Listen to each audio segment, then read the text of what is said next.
கிறிஸ்துவுக்குள் மிகவும் அன்பான சகோதர சகோதரிகளே, உங்கள் யாவருக்கும் நம்முடைய பிதாவாகிய தேவனுடைய நாமத்தினாலும் நம்முடைய கர்த்தராகிய இயேசு கிறிஸ்துவின் இனிய நாமத்தினாலும் சியோன் எக்கால ஊழியங்கள் சார்பாக கிறிஸ்துவுக்குள்ளான அன்பின் வாழ்த்தை தெரிவித்துக் கொள்கிறோம்.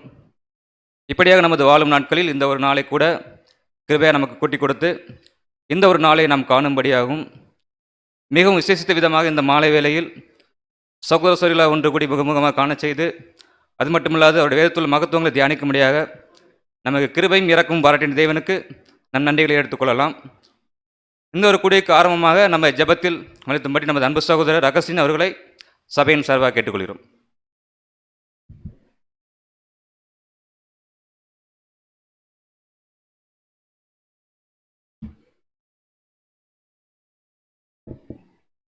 நாம் ஜெபம் செய்வோம். எங்களை அளவுக்கு அதிகமாக நேசித்து வழிநடத்துகிற எங்கள் அன்பின் நல்ல ஆண்டவரே, ஆசீர்வதிக்கப்பட்ட இந்த மாலை வேலைக்காக நன்றியோடு கூட ஸ்தோத்திரிக்கிறோம். எங்களுடைய வாழ்நாளிலும் ஒரு நாளை சேர்த்து கொடுத்து பிரதான ஆண்டவரே, இந்த ஒரு சத்திய பாடத்தில் கலந்து கொள்ளும்படியாக எங்களுக்கு ஒரு வாய்ப்பினை தந்த கிருபைக்காக உங்களுக்கு நன்றிகளை ஏறெடுத்துக்கொள்கிறோம். அப்பா, இந்த கொடுகையை உடைய சமூகத்தில் ஒப்புக் கொடுக்கிறோம். தொடக்க முதல் முடிவு பரியந்தும் நீங்கள் பொறுப்பெடுத்துக் கொள்ளுங்கள். வந்திருக்கிற ஒவ்வொரு அன்பு சகோதர சகோதரிகளுக்காக நாங்கள் நன்றிகளை ஏறெடுக்கிறோம். வாஞ்சியோடு வந்திருக்கிற அவர்களுக்கு நல்ல ஆண்டவரே, இந்த சத்திய பாடங்கள் சென்றடைய அவர்களும் இந்த சத்தியத்தை கேட்டு அதன்படி நடந்து கொள்ள இன்னும் அவர்களுக்கு அநேக வழிவாசல்களை திறக்க முடியாது நாங்கள் ஜெபிக்கிறோம். வரை தடப்பட்ட சகோதரர்களுக்கும் இந்த சத்திய பாடம் சென்றடைய நீங்கள் உதவி செய்யுங்க. இந்த பாடத்தை எடுத்து தருகிற எங்கள் அன்பு சகோதரரே உங்களுடைய சமூகத்தில் ஒப்புக் கொடுக்கிறோம். உடைய பரிசுத்தாவின் நிறைவு இன்னும் அதிகமாய் தந்து நீங்கள் எடுத்து பிரயோஜனப்படுத்துங்க. தொடக்க முதல் முடிவு பரியந்தும் உடைய கரத்திலே ஒப்புக் கொடுக்கிறோம். இந்த சிறிய ஜெபத்தை எங்கள் ரட்சகர் இயேசு கிறிஸ்துவின் மூலமாக உடைய பொறுப்பாதத்தில் வைக்கிறோம். எங்கள் ஜெபம் கேட்கும் ஜீவனுள்ள நல்ல பிதாவே, ஆமென்.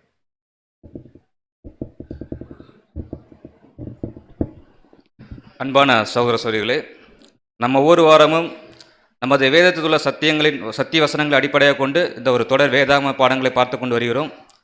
சத்தியத்தையும் அறிவீர்கள், சத்தியம் உங்களை விடுதலையாக்கும் என்கிற ஒரு இந்த சத்திய வசனத்தை ஆதாரமாக கொண்டு இந்த பாடங்களெல்லாம் பார்த்து வருகிறோம் என்று நமக்கு நன்றாக தெரியும். ஸோ அதன் அடிப்படையிலும் கூட இன்றைக்கு ஒரு பாடத்தை நாம் பார்க்க போகிறோம். பாடத்தின் தலைப்பு என்னன்னு பார்த்தோம்னா திரள் கூட்டம் என்கிற இந்த ஒரு தலைப்பின் கீழ் இந்த ஒரு பாடத்தை எடுத்து தரும்படி நமது அன்பு சகோதரர் ரூபன் சக்கரவர்த்தி அவர்களை சபையின் சார்பாக கேட்டுக்கொள்கிறோம்.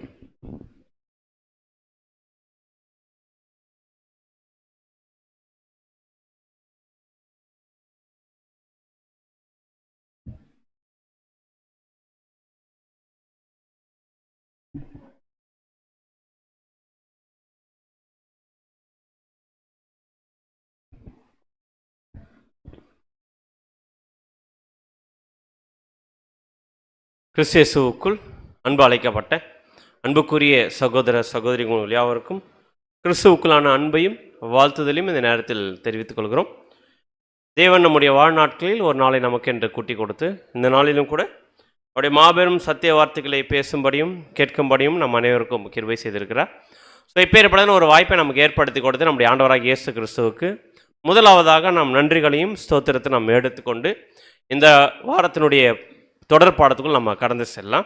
ஸோ நம்ம ஒவ்வொரு வாரமும் இந்த ஒரு பாடத்திற்கு தொடர் பாடத்துக்கு ஆதாரமான வசனம் எதை வச்சு பார்த்துருக்கோம் அப்படின்னு பார்த்தீங்கன்னா, சத்தியத்தை அறிவீர்கள், சத்தியம் உங்களை விடுதலையாக்கும் என்ற தலைப்பின் கீழாக நம்ம என்ன பண்ணணும் பார்த்தீங்கன்னா பார்த்துட்டு வந்திருக்கிறோம்.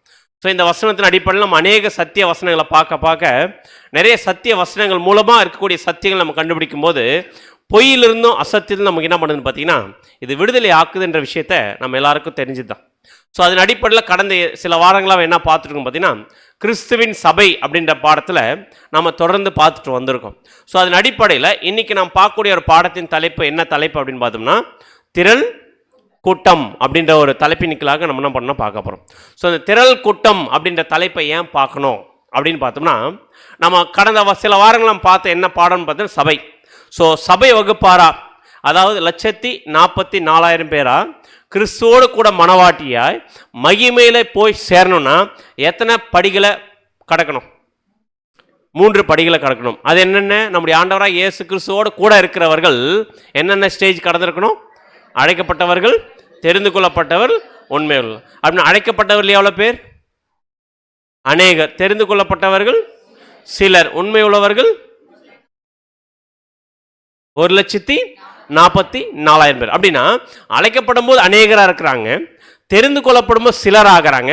ஆனால் உண்மை உள்ளவர்களாக ரீச் பண்ணும்போது கடைசியில் கிறிஸ்துவோடு கூட மகிமையில போய் சேரும்போது எவ்வளோ பேர் தான் ரீச் ஆகிறாங்க பார்த்தீங்கன்னா 144,000 பேர். அதான் நம்ம வசனம் வாசிச்சோம். வெளிப்படுத்தல் விசேஷம் 14ஆம் அதிகாரம் 1ஆம் வசனம். வெளிப்படுத்துதல் 14ஆம் அதிகாரம் 1ஆம் வசனம். நான் பார்த்தபோது இதோ சீயோன் மலையின் மேல் ஆட்டுக்குட்டியானவரையும் அவரோடு கூட அவருடைய பிதாவின் நாமம் தங்கள் நெற்றியில் எழுதப்பட்டிருந்த 144,000 பேரையும் அப்படின்னா சீயோன் மலையின் மேல யார் இருக்கிறது? ஆட்டுக்குட்டியானவர் யார்? நம்முடைய ஆண்டவராகிய இயேசு கிறிஸ்து. அவரோடு கூட பிதாவின் நாமம் தங்கள் நெற்றியில் எழுதப்பட்டிருந்த 144,000 பேர். இவங்க யாரு அப்படின்னு பார்த்தீங்கன்னா கிறிஸ்துவனுடைய சபை. கரெக்டுங்களா? அப்படின்னா கிறிஸ்துவும் சபையும் எங்க உட்காரவங்க? இவங்க எங்க உட்காரவங்க? இவங்க பரலோகத்தில் எங்க இருப்பாங்க அவங்க? Very good. ஆக்சுவலாக இவங்க யாருன்னு பார்த்தீங்கன்னா கிறிஸ்துவோடு கூட அரசாட்சி பண்ணக்கூடிய வகுப்பார். இவங்க எங்கே தான் உட்காந்துருப்பாங்க பார்த்தீங்கன்னா சிங்காசனத்தில் உட்காரக்கூடிய வகுப்பார். இவங்க எங்கே இருக்கிறாங்க? பரலோகத்தில் கிறிஸ்துவோடு கூட சிங்காசனம் உட்காரக்கூடிய வகுப்பார். ஆனால் இவங்க மட்டும்தான் பரலோகத்துக்கு போகிறாங்களா அப்படின்னு பார்த்தா 140,000 பேர் மட்டும் பரலோகத்துக்கு போகிறதில்ல, இன்னொரு குரூப்பும் பரலோகத்துக்கு போகுது. அந்த குரூப் யாருன்னு பார்த்தீங்கன்னா வசனம் வாசிக்கலாம். வெளிப்படுத்தல் 7ஆம் அதிகாரம் 9ஆம் வசனம்.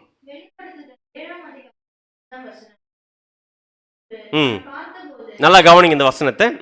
இதோ சகல ஜாதிகளிலும் கோத்திரங்களிலும் ஜனங்களிலும் பாஷைக்காரரிலும் வந்ததும் அங்க நம்ம முன்னாடி பார்த்தீங்க 104,000 பேர் எங்கிருந்து வந்தவங்க தான். 104,000 பேர் எங்கிருந்து வந்தவங்க? மனுஷரிலிருந்து, பூமியிலிருந்து, சகல ஜாதி சகல கோத்திரத்துல வந்தவங்க யாரும் 104,000 பேர். ஸோ அதே மாதிரி இன்னொரு குரூப் வருது. அவங்க எங்கிருந்து வந்திருக்காங்க? சகல ஜாதி, சகல கோத்திரம், சகல ஜனங்கள், சகல பாஷையிலிருந்து வந்தவங்க.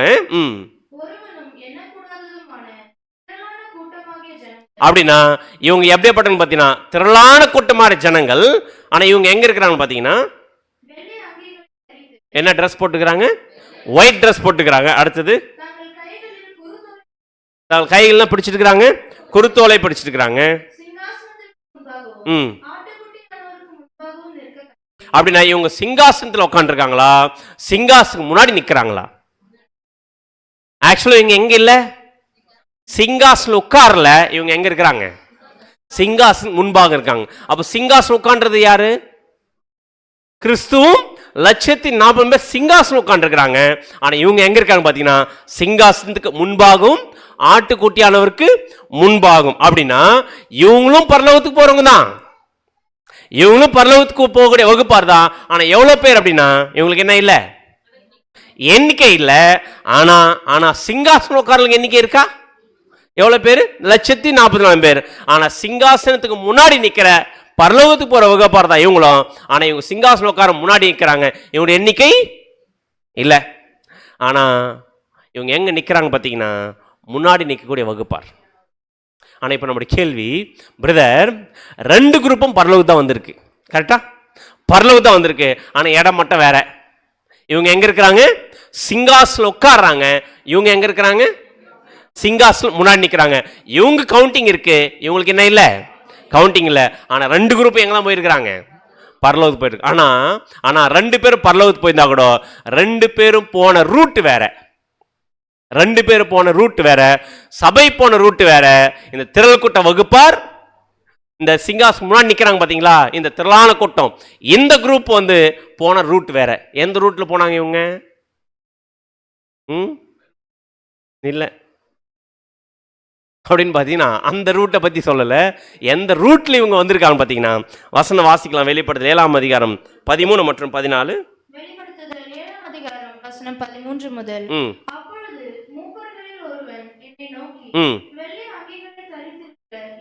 யாருங்க இந்த வெள்ளை அங்கி தரித்து இருக்கிறவங்க? யார் இந்த வெள்ளை அங்கிகள் தரித்து இருக்கிறவங்க? மறுபடியும் முன்னாடி இந்த வசனத்தை போடுறேன், வாசிங்க.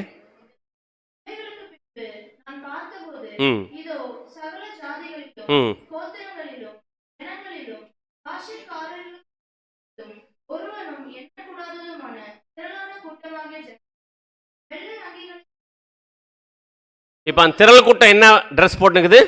வெள்ளை எங்கி போயிட்டு. அப்படின்னா இந்த வசனம் யாரை பத்தி பேசுது? வாசிங்க தொடர்ந்து. இப்போ இல்ல 7:13 வாசிங்க.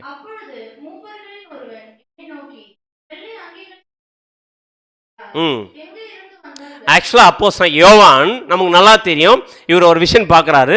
ஸோ பின்னாடி நடக்கக்கூடிய சம்பவத்தை விஷனா யார் காமிக்கிறாருன்னு பார்த்தீங்கன்னா யோவானுக்கு வெளிப்படுத்துறாரு. இப்போ யோவான் எங்கே இருக்காருன்னு பார்த்தீங்கன்னா அந்த ஒரு விஷனில் எங்கே இருக்கிறாருங்க?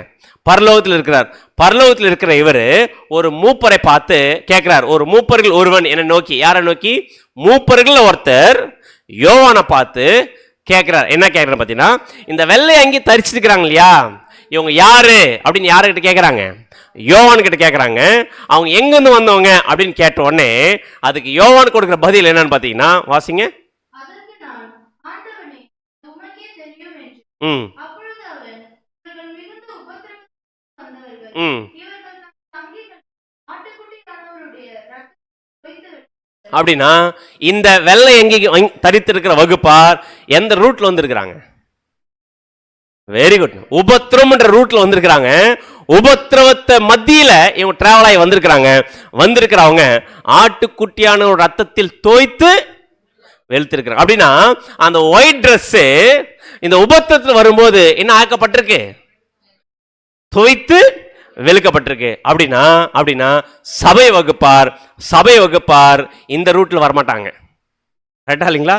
இந்த ரூட்ல வரமாட்டாங்க. இந்த திரள் கூட்ட வகுப்பார் தான் எந்த ரூட்ல வராங்க? உபத்திரவத்தின் வழியா வந்துட்டாங்க. அப்படின்னா இந்த திரள் கூட்ட வகுப்பார் பரலோகத்து வரத்துக்கு உபத்திரம் வழியா வந்திருக்காங்க. பாத்தீங்களா? அப்படின்னா இந்த உபத்திரம் எப்ப ஸ்டார்ட் ஆக போகுது? Very good sister. எப்போ அப்படின்னு பார்த்தீங்கன்னா 2ஆம் உலகத்தினுடைய முடிவில். அப்படின்னா இவங்க எப்படி வருவாங்களாமா? ஆக்சுவலாக இவங்க வந்த ரூட் இருக்கு பார்த்தீங்களா, இந்த உபத்திரம் ரூட்டு. இந்த உபத்திரம் எப்படி உருவாகுது, எப்படி வருது, அவங்க எப்படி இந்த உபத்திரம்ன்ற ரூட்டுக்குள்ளே இருந்து வராங்க அப்படின்னு பார்த்தீங்கன்னா இதுக்கு வெளிப்படுத்தல் 7ஆம் அதிகாரம், இது 13ஆம் வசனம் வாசிச்சு இல்லைங்களா, இதில் 7ஆம் அதிகாரம் 1ஆம் வசனத்தில் வாசிக்கலாம். 7ஆம் அதிகாரம் 1ஆம் வசனம் 2ஆம் வசனம். வெளிப்படுத்துதல் 7ஆம் அதிகாரம் 1 முதல். ம் இவைகளுக்கு பின்பு பூமியின் 4 திசைகளிலும் 4 தூதர்கள் நல்லா கவனிங்க. பூமியின் 4 திசை என்னென்ன திசை? கிழக்கு, மேற்கு, வடக்கு, தெற்கு. இந்த 4 திசையில எத்தனை தூதர் நின்றுருக்காங்களாமா? 4 தூதர் நின்று. அப்படின்னு ஒவ்வொரு திசையிலும் ஒரு தூதர் நின்றுருக்காங்க. ஏன் நின்றுருக்காங்களாமா? வாசிங்க. பூமியின் மேலாவது, ம் சமுத்திரத்தின் மேலாவது, ம் ஒரு மரத்தின் மேலாவது, ம் காற்று அறியாதபடிக்கு பூமியின் 4 காற்றுகளையும் பிடித்து. அப்படின்னா இந்த 4 தூதர்களுக்கு என்ன ஒரு கட்டளை கொடுத்துருக்கிறாரு? 4 தூதர் என்ன பிடிச்சிருக்கணும்? காத்து பிடிச்சிருக்கணும். இவங்க பிடிச்சிட்டு இருக்கிற காத்து நாலா பக்கம் 4 திசையில் இருக்க காத்து இவங்க பிடிச்சிருக்கிறாங்க. இந்த 4 தூதர்கள் 4 காற்றுகளை விட்டா என்ன ஆயிடுமாமா? அப்படி தொடர்ந்து வாசிங்க. அடுத்த வசனம். ஜீவனுள்ள தேவனுடைய முத்திரை கோலையுடைய வேறொரு தூதன் சூரியன் உதிப்பிலிருந்து ஏறி வர கண்டேன். அவன் பூமியையும் சமுத்திரத்தையும் சேதப்படுத்துகிறதற்கு அதிகாரம் பெற்ற அந்த 4 தூதரையும் நோக்கி. அப்படின்னா ஒரு தூதன் வராராமா, அவர் கையில் என்ன இருக்குதுங்க? என்ன கோல் இருக்கு? முத்திரை கோல் இருக்குது. அந்த முத்திரை கோளுடைய ஒரு தூதன் சூரியன் உதிக்கும் திசையில் ஏறி வரார். ஏறி வந்து அவன் இந்த ஒரு பூமியையும் சமுத்திரத்தையும் சேதப்படுத்துறதுக்கு அதிகாரம் பெற்ற அந்த 4 தூதர்ல பார்க்கிறார். அப்ப 4 தூதர் காத்த பிடிச்சிருக்காங்க இல்லையா, அந்த 4 தூதர்கள் காத்த விட்டா எது சேதாரமாயிடும்? பூமி சேதாரமாயிடும். இப்போ அது பிடிச்சிட்டு இருக்கிற தூதர்ல பார்த்து சொல்றார். என்ன சொல்றாரு? ஒரு தூதன் முத்திரை கோல் இருக்கிற தூதன் என்ன சொல்றாரு பார்த்தீங்கன்னா, அந்த 4 தூதர்களுக்கு பிடிச்சிருங்கப்பா, என்ன பண்ணிடாதீங்க, விட்டுறாதீங்க. எது வரைக்கும் விட்டுறாதீங்கன்னா, இந்த 4 தூதர்கள் சொல்றார், எது வரைக்கும் விட்டுறாதீங்க பார்த்தீங்கன்னா, நான் ஒரு வேலை செஞ்சு முடிக்கிற வரைக்கும் என்ன பண்ணாதீங்க, விட்டுறாதீங்க. என்ன வேலை செஞ்சு முடிப்பாராமா அந்த முத்திரை கோலையுடைய தூதன்? வசனம் வாசிக்கலாம் பாருங்க. வெளிப்படுத்தல் 7ஆம் அதிகாரம் 3ஆம் வசனம். வெளிப்படுத்தல் 7ஆம் அதிகாரம் 3ஆம் வசனம். நாம் நமது தேவனுடைய ஊழியக்காரரின் நெற்றிகளில் முத்திரை போட்டு தீருமளவும் பூமியையும் சமுத்திரத்தையும் மரங்களையும் சேதப்படுத்தாதிருங்கள் என்று மகா சத்தமா என்ன சொல்றார்? மகா சத்தமாய் அந்த முத்திரை கோலை உடைய தூதன் என்ன சொல்றார்? என்ன சொல்றாரு பார்த்தீங்கன்னா, நாம் நமது தேவனுடைய ஊழியக்கார நெட்டுகள் முத்திரை போட்டு தீர்ற வரைக்கும் நீங்க 4 பேர் இந்த 4 காற்றுகளை என்ன பண்ணிடாதீங்க, விட்டுறாதீங்க. எது வரைக்கும்? எது வரைக்கும்? முத்திரை போட்டு தீர்ற வரைக்கும் விட்டுறாதீங்க. தீர்ந்துருச்சானா நீங்க என்ன பண்ணிடுங்க, விட்டுருங்க. விட்டா என்ன ஆகும்? அப்படின்னா அப்போ யாருக்காக வெயிட் பண்ணிட்டு இருக்காரு பார்த்தீங்கன்னா முத்திரை போறதுக்காக வெயிட் பண்ணிட்டு இருக்காரு. அப்படின்னா அந்த 4 காற்றுகள் விடாம பிடிச்சிருக்கிறாங்கன்னா என்ன வேலை நடந்துட்டு இருக்குன்னு அர்த்தம்? முத்திரை போடக்கூடிய வேலை நடந்துக்குது. அப்படின்னா எத்தனை பேர் முத்திரை போட போறார்? எத்தனை பேரை முத்திரை போட போறார் அப்படின்னு பார்த்தீங்கன்னா வசனம் வாசிக்கலாம். வெளிப்படுத்தல் விசேஷம் 7ஆம் அதிகாரம் 4ஆம் வசனம். வெளிப்படுத்தின விசேஷம் 7ஆம் அதிகாரம் 4ஆம் வசனம். முத்திரை போடப்பட்டவர்களின் தொகையை சொல்ல கேட்டேன். இஸ்ரேல் புத்திரருடைய சகல கோத்திரங்களிலும் முத்திரை போடப்பட்டவர்கள் 144,000. முத்திரை போடப்பட்டவர்கள் எவ்வளவு பேரு? 144,000 பேர். அப்படின்னா இப்ப என்ன டைம் போயிட்டு இருக்குது? முத்திரை போடப்பட்ட ஒரு டைம் போயிட்டு இருக்குது. அப்படின்னா முத்திரை போட்டு தீர்ந்துச்சுன்னா எது விட்டுருவாருங்க? 4 காட்டுகள் விட்டுருவாங்க. அப்படின்னா முத்திரை போட்டு தீர்ந்துச்சா? இல்ல. அந்த முத்திரை போடப்பட்ட ப்ராசஸ்ல நீங்களும் நானும் பிதாவின் நாமம் தம் நெற்றிகளில் எழுதப்படக்கூடிய அந்த முத்திரையை நம்ம என்ன பண்ண வேண்டியது இருக்குது? வாங்க வேண்டியது. அப்படின்னா பிதாவின் நாமம்னு அர்த்தம் லிட்டரலா எடுத்து வந்து நெத்தியில ஒட்டுறதா அப்படின்னு அர்த்தங்க. தேவனுடைய குணலட்சணம் அப்படின்ற ஒரு முத்திரையை நம்ம என்ன பண்ண வேண்டியது இருக்குது? நம்முடைய சிந்தையில முழுமையா தரிச்சுக்கொள்ளும். எப்போ தேவனுடைய கேரக்டர் நம்முடைய சிந்தையில முழுமை பெறுதோ அந்த பாயிண்ட் நம்ம என்ன ஆயிடுவோம்? சீல் பண்ணப்படும். சீல் பண்ணப்பட்டு இருக்கிறார். பண்ணிட்டு இருக்கிறாரா? சீலிங் ப்ராசஸ் நடந்துட்டு இருக்குதா? பண்ணிட்டு இருக்கிறாரு. எப்பொழுது? நம்முடைய ஆண்டவராக இயேசு கிறிஸ்து முதலாம் முறையில் வந்து இந்த ப்ராசஸ் ஸ்டார்ட் பண்ணிட்டு போயிட்டார். நிறைய பேர் சீல் ஆயிட்டாங்க. இன்னும் கொஞ்சம் பேர் சீல் ஆகல. இப்போ எந்த டைம்ல இருக்குன்னு பார்த்தீங்கன்னா லாஸ்ட் டைம்ல இருக்கிறோம். இப்போ சீல் ஆகக்கூடிய கண்டிஷன்ல போயிட்டு இருக்கிற டைம்ல சீல் பண்ணிட்டு இருக்கிறாரு. 4 தூதர் சொல்லிட்டு வெயிட் பண்ணுங்கப்பா, என்ன பண்ணிடாதீங்க, விட்டுறாதீங்க. நான் 1,400,000 பேரை முத்திரை போட்டுனா அவங்கள செலக்ட் பண்ணி கம்ப்ளீட் பண்ணிட்டுனா நீங்க என்ன பண்ணிடுங்க? விட்டுருங்க. அப்படின்னா இந்த 4 காட்டுகளை விட்டா என்னவா உருவாகும்? அது இப்போ ஒரு சைடு காத்து அடிச்சா அது புயல், கரெக்டா இல்லைங்களா? 4 சைடு இருக்கிற காத்தும் ஒன்னா சேர்ந்து அடிச்சா அது என்னவா மாறும்? சுழல் காற்றா மாறும், கரெக்டுங்களா? அப்படின்னா அது மிகப்பெரிய சுழல் காற்றா இந்த பூமியில் அடிச்சுச்சனா இந்த பூமி என்ன ஆகும்? சாதாரண ஒரு சுழல் காற்று பெரிய சுழல் காற்று வந்து அடிச்சுச்சுன்னா இந்த பூமி என்ன ஆகும்? ஒரு இங்க சென்னையில் நிறைய வாங்கியிருக்குன்னு நினைக்கிறேன். ஒரு புயல் வந்தாவே தாங்கல, 4 பக்கம் அடிக்கிற புயல் தாங்குமா? அப்படின்னா இங்க சொல்லப்பட்டிருக்க எல்லாமே வெளிப்படுத்தல் விசேஷம் லிட்டரலா சொல்ல வரல. பட் இது மிகப்பெரிய ஒரு உபத்திரவத்தை பத்தி என்ன பண்ணப்பட்டிருக்கு? சொல்லப்பட்டிருக்கு. அப்படின்னா 4 திசையில இருந்தோம் என்ன வரப்போகுதுன்னு பாத்தீங்கன்னா மிகப்பெரிய உபத்திரவம் இந்த பூமியில வரப்போகுது. அப்படி வர்ற வரைக்கும் என்ன பண்ணிடாதீங்க, நீங்க விட்டுறாதீங்க. எது வரைக்கும்?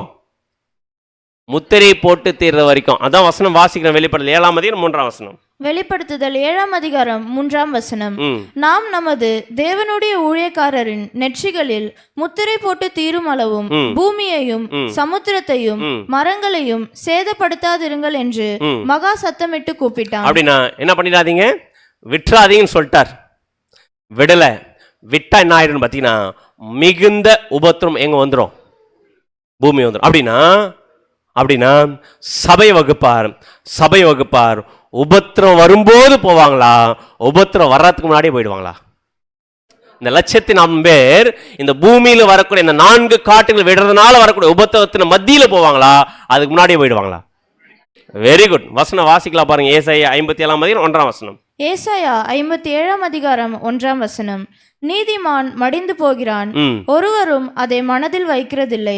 புத்திமான்கள் எடுத்துக்கொள்ளப்படுகிறார்கள், ஆனாலும் தீங்கு வராததற்கு முன்னே நீதிமான் எடுத்துக்கொள்ளப்படுகிறான் என்பதை சிந்திப்பார். நீதிமான் எடுத்துக்கொள்ளப்படுகிறான் என்பதை சிந்திப்பார். அப்படின்னா தீங்கு வராததுக்கு முன்னே 1,44,000 பேர் எங்க போயிடுவாங்க?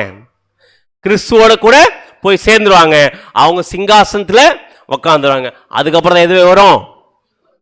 மிகப்பெரிய உபத்திரம். அப்படின்னா அந்த உபத்திரவத்தில் மாற்றதா யாரு? திரள் கூட்ட வகுப்பார். ஆனா சபை வகுப்பார் எதில் மாட்ட மாட்டாங்க, உபத்திரம் வரும். இந்த 4 தூதர்கள் இருக்காங்க பாத்தீங்களா? இந்த 4 தூதர்கள் இந்த 4 காட்டுகள் எதை அடையாளம் பார்த்தீங்கன்னா அரசியல், மதம், பொருளாதாரம், சமுதாயம். இந்த 4 விதத்திலிருந்து இந்த பூமியில மிகப்பெரிய உபத்திரவம் வரப்போகுது. அதனால இந்த பூமியே சேதாரம் ஆக போகுது. இந்த உலகமே சேதாரம் ஆக போகுது. பட் அதுக்கு தான் நம்ம பார்க்குறோம், மகா உபத்திரம் எதை பார்க்குறோம் பார்த்தீங்கன்னா 3ஆம் உலக யுத்தம். இந்த உபத்திரம் வர்றதுக்கு முன்னாடியே யார் போயிடுவாங்க? 1,44,000 போயிடுவாங்க. ஆனால் யார் மாட்டுவான்னு பார்த்தீங்கன்னா திரள் கூட்ட வகுப்பார் மாட்டுவாங்க. அப்படின்னு இப்போ அடுத்த கேள்வி, இந்த உபத்திரம் வரும்னு சொல்லியிருக்கா இல்லைங்களா? இந்த உபத்திரம் இந்த பூமியில் வந்தா எப்படி இருக்கும் அப்படின்னு யாருன்னா சொல்லியிருக்கிறாங்களா? இந்த உபத்திரம், இந்த 4 காற்றுகள் 4 தூதர்கள் பிடிச்சிருக்காங்க பார்த்தீங்களா, விட்டா புயல் காற்றா வந்துடும். வந்து இந்த பூமியில் அடிக்கக்கூடிய மிக உபத்திரவத்தை பற்றி யாராச்சும் சொல்லியிருக்கிறாங்களா? அது எப்படி இருக்குன்னு யார் சொல்லியிருக்காங்க தெரியுங்களா? நம்முடைய ஆண்டவராக இயேசு கிறிஸ்து சொல்லியிருக்கிறார். எப்போ சொல்லியிருக்காருன்னு பார்த்தீங்கன்னா மத்திய 24ஆம் அதிகாரம் 3ஆம் வசனம். மத்தேயு 24ஆம் அதிகாரம் 3ஆம் வசனம். பின்பு அவர் ஒலிவ மலையின் மேல் உட்கார்ந்திருக்கையில் சீஷர்கள் அவரிடத்தில் தனித்து வந்து இவைகள் எப்பொழுது சம்பவிக்கும், உம்முடைய வருகைக்கும் உலகத்தின் முடிவுக்கும் அடையாளம் என்ன? அப்படின்னா சீஷர்கள் எதை கேட்கிறாங்க? அடையாளத்தை கேட்கிறாங்க. அடையாளத்தை கேட்கும்போது நம்முடைய ஆண்டவராக இயேசு சொல்றார், என்ன சொல்றாரு பார்த்தீங்கன்னா மத்திய 24ஆம் அதிகாரம் 21ஆம் வசனம். மத்தேயு 24ஆம் அதிகாரம் 21ஆம் வசனம். ஏனெனில் உலகம் உண்டானது முதல், நல்லா கவனிங்க, உலகம் உண்டானது முதல் இதுவரைக்கும் சம்பவித்திராததும், இதுவரைக்கும் என்ன ஆகலையே அந்த மாதிரி சம்பவித்திராததும், இனிமேலும் சம்பவியாததுமான மிகுந்த உபத்திரவம் அப்பொழுது உண்டாயிருக்கும். அன்புக்குரிய சகோதர சகோதரிகளே, இந்த 4 காட்டுகள் வரும்போது எப்படி இருக்குமாமா? யார் சொல்ற ஸ்டேட்மெண்ட் இது? யார் சொல்ற? நம்முடைய ஆண்டவராக இயேசு சொல்றாரு, ஒரு மிகுந்த உபத்திரம் வரப்போது. அந்த மிகுந்த உபத்திரம் இதுக்கு முன்னாடி சம்பவிச்சது இல்ல, இதுக்கப்புறம் என்ன பண்ண வருது இல்ல, யாரே சொல்லிட்டாருங்க. அப்படின்னு அது எப்படி இருக்கும்? அந்த உபத்திரம் சாதாரண உபத்திரம் இல்ல, மகா உபத்திரவ காலம் இன்னும் கொஞ்ச நாள் போதும் இந்த பூமியில வரப்போகுது. அது சாதாரணமா இருக்க போறதில்ல, அது மிகப்பெரிய அழிவு என்ன பண்ணும் பார்த்தீங்கன்னா ஏற்படுத்தும். அப்படின்னா இந்த 4 காட்டுகள் விட்டா அந்த உபத்திரவத்தினுடைய வீரியம் எந்த அளவுக்கு பீக்கில் இருக்குன்றத நம்முடைய ஆண்டவராக இயேசு கிறிஸ்து வாயிலே சொல்லிட்டார். அப்படின்னா நம்முடைய ஆண்டவராக இயேசுக்கு சொன்ன அந்த ஒரு சம்பவத்தை குறித்து வேற ஒரு தீர்க்கதரிசிகள், பழைய ஏற்பாடு தீர்க்கதரிசிகள் இந்த ஒரு உபத்திரவ நாள் எந்த மாதிரி ரொம்ப உச்சத்துல கொடிதா இருக்குன்றத வேற ஒரு தீர்க்கதரிசி சொல்லியிருக்கார். அவர் யாருன்னு பார்த்தீங்கன்னா யோயேல் 2ஆம் அதிகாரம் 1ஆம் வசனம் 2ஆம் வசனம். யோயேல் 2ஆம் அதிகாரம் வசனம் 1 முதல். சீயோனிலே எக்காலம் ஊதுங்கள், சீயோனிலே எக்காலம் ஊதுங்கள், என் பரிசுத்த பர்வதத்திலே எச்சரிப்பின் சத்தமிடுங்கள். தேசத்தின் குடிகள் எல்லாம் தத்தளிக்க கடவர்கள், தேசத்தின் குடிகள் எல்லாம் தத்தளிக்க கடவர்கள். ஏனெனில் கர்த்தருடைய நாள் வருகிறது, அது சமீபமா இருக்கிறது. அது இருளும் அந்தகாரமுமான நாள். எப்படி இருக்குமாமா? அது இருளும் அந்தகாரமான நாள், அது மப்பும் மந்தாரமுமான நாள், அது மப்பும் மந்தாரமான நாள். அப்படிப்பட்டது முன் ஒரு காலத்திலும் உண்டானதும் இல்லை, இனி தலைமுறை தலைமுறையாக வரும் வருஷங்களிலும் உண்டாவதும் இல்லை. இதே ஸ்டேட்மெண்ட் யார் சொன்னது? இதே ஸ்டேட்மெண்ட் யார் யூஸ் பண்ணி நம்முடைய ஆண்டவராகிய இயேசு கிறிஸ்து அதான் சொல்றார், முன் ஒரு காலத்தில் என்ன பண்ணல இது மாதிரி உண்டானதும் இல்லை, இனி தலைமுறை தலைமுறை என்ன பண்றது இல்ல, உண்டாவதும் இல்லை. அப்படின்னா இந்த மாதிரி ஒரு மோசமான ஒரு மிகுந்த உபத்திரம் இந்த பூமியில வரப்போகுது. இன்னொரு வசனம் வாசிக்கலாம், செப்பனியா 1ஆம் அதிகாரம் 14 மற்றும் 15. செப்பனியா 1ஆம் அதிகாரம் வசனம் 14 முதல். கர்த்தருடைய பெரிய நாள் சமீபித்திருக்கிறது, அது கிட்டி சேர்ந்து மிகவும் தீவிரித்து வருகிறது. எப்படி வந்துட்டு இருக்குதாமா? அது ரொம்ப ஃபாஸ்டா வந்துட்டு இருக்குதாமா?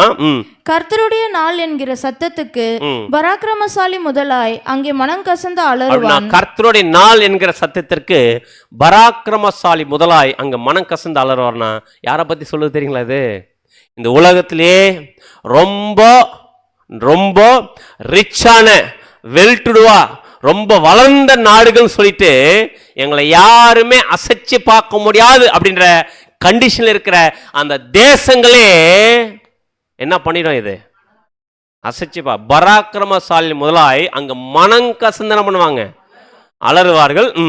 அந்த நாள் உக்கிரத்தின் நாள். எப்படி இருக்குமா? அது சாதாரணமான நாள், அது உக்கிரத்தின் நாள், அது இக்கட்டும் இடுக்கமுமான நாள், அது அழிவும் பாழ்கடிப்புமான நாள், அது இருளும் அந்தகாரமுமான நாள், அது மப்பும் மந்தாரமுமான நாள். ஆக்சுவலா இந்த வளர்ந்த நாடுகள்ல எதை சொல்லலாம்? உதாரணத்துக்கு அமெரிக்கா சொல்லலாமா?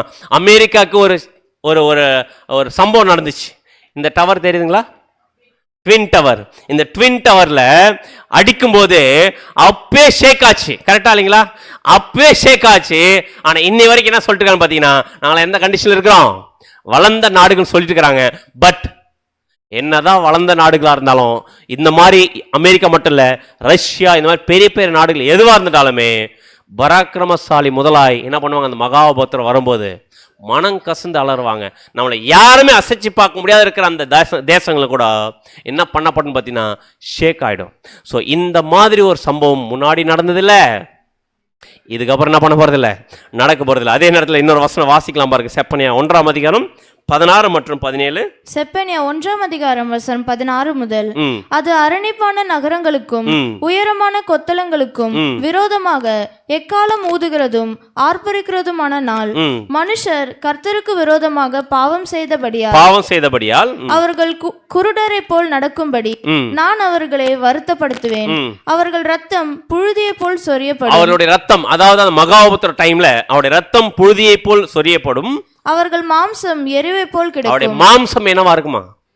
அப்படியே அந்த மகாபத்திர கிரைம்ல இந்த 3ஆம் உலக யுத்தம் வரும்போது இந்த பூமி எப்படி இருக்கும்? இந்த கண்டிஷன்ல இருக்கும். சாதாரண விஷயம் இல்லை.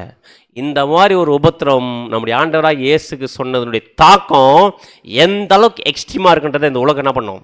ஃபேஸ் பண்ணும். அப்படி இந்த மாதிரி ஒரு மகா உபத்திரம் இந்த பூமியில் வரும்போது வர்றதுக்கு முன்னாடி யார் போயிடுவாங்க? 1,44,000 பேர் போயிடுவாங்க. அதான் வசனம் வாசிக்கலாம் பாருங்க. வெளிப்படுத்தல் 20ஆம் அதிகாரம் 6ஆம் வசனம். வெளிப்படுத்துதல் 20ஆம் அதிகாரம் 6ஆம் வசனம். முதலாம் உயிர்த்தெழுதலுக்கு பங்குள்ளவன். அதான் அழகா சொல்லியிருக்கு. அவங்க எந்த உயிர்த்தெழுதல் போறாங்களாமா? முதலாம் உயிர்த்தெழுதல், ஃபர்ஸ்ட் ரிசரக்ஷன். அவங்க உயிர்த்தெழுந்து எங்க போறாங்களாமா? பாக்கியவானும் பரிசுத்தவானுமா இருக்கிறான். இவர்கள் மேல் 2ஆம் மரணத்திற்கு அதிகாரம் இல்லை. அவங்களுக்கு மேல என்ன இல்ல? 2ஆம் மரணம். 2ஆம் மரணமா எது? நம்ம ஒரு சப்ஜெக்ட் பார்த்தோமா?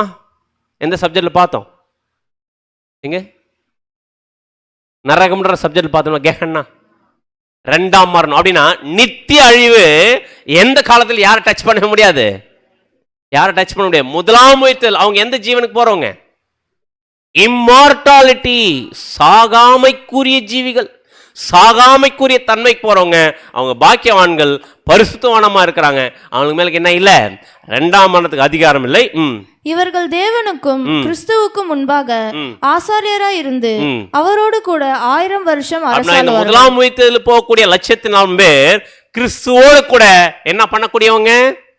1000 வருஷம் அரசாட்சி பண்ணக்கூடிய வகுப்பார். கரெக்டா? ஆனா இந்த அரசாட்சி பண்ணக்கூடிய வகுப்பாரா இருக்கிற 1,04,000 பேர் எது வரதுக்கு முன்னாடி போயிடுவாங்க? உபத்திரம் வரத்துக்கு முன்னாடியே போயிடுவாங்க. ஆனா இந்த திரள் கூட்ட வகுப்பா இருக்கான் பாத்தீங்களா, அவங்க எதுல மாட்டுவாங்க? உபத்தில பார்த்தோம் பாத்தீங்களா? அந்த உபத்திரம் எப்படி இருக்கும்? அந்த உபத்திரம் அது சாதாரணது இல்லை, மகா கொடிதான ஒரு உபத்திரமான இருக்கும் போது அந்த உபத்திரத்துல மாட்ட போறது யாருன்னு பாத்தீங்கன்னா திரள் கூட்ட வகுப்பார். ஏன் மாற்றாங்களாமா? வசனம் வாசிக்கலாம். வெளிப்படுத்தல் 7ஆம் அதிகாரம் 14ஆம் வசனம். வெளிப்படுத்துதல் 7ஆம் அதிகாரம் 14ஆம் வசனம். அதற்கு நான், ஆண்டவனே, அது உமக்கே தெரியும் என்றேன். அப்பொழுது அவன், இவர்கள் மிகுந்த உபத்திரவத்தில் இருந்து வந்தவர்கள். இவர்கள் தங்கள் அங்கிகளை ஆட்டுக்குட்டியானவருடைய ரத்தத்திலே தோய்த்து வெளுத்தவர்கள். அப்படின்னா அவங்களுடைய அங்கியில என்ன பண்ணிருக்கிறாங்களாமா? அந்த மிகுந்த உபத்திரவத்துக்குள்ள அந்த வந்ததுனால என்ன பண்ணப்பட்டிருக்கு பார்த்தீங்கன்னா, அவர்கள் தங்கள் அங்கிகளை ஆட்டுக்குட்டியான ரத்தத்தில் தோய்த்து வெளுக்கப்பட்டு. அப்படின்னா இவங்க எப்படி தோய்ச்சிருக்காங்க பார்த்தீங்கன்னா, ட்ரெஸ்ஸை எதுல வந்து தோய்ச்சிருக்கிறாங்க? எதுல வந்து தோய்ச்சிருக்காங்க பார்த்தீங்கன்னா, மிகுந்த உபத்திரவத்துக்குள்ள போய் கிறிஸ்துவின் ரத்தத்தினால் தோய்த்து வெளுக்கப்பட்டிருங்க. அப்படின்னா இவங்க என்ன பண்ணியிருக்காங்க பார்த்தீங்கன்னா, ட்ரெஸ் வாங்கியிருக்கிறாங்க. கரெக்டா? அந்த ட்ரெஸ் என்ன ஆயிட்டு இருக்குது? அழுக்காயிட்டு இருக்குது. அழுக்கான ட்ரெஸ்ஸை என்ன பண்ணணும்? துவைக்கிறதுக்கு தான் எதில் கொண்டு போறாரு? அவங்கள மகா உபத்திரத்தில் கொண்டு போறார். கரெக்டா? அப்படின்னா எப்போ இவங்க ட்ரெஸ் வாங்கினாங்க?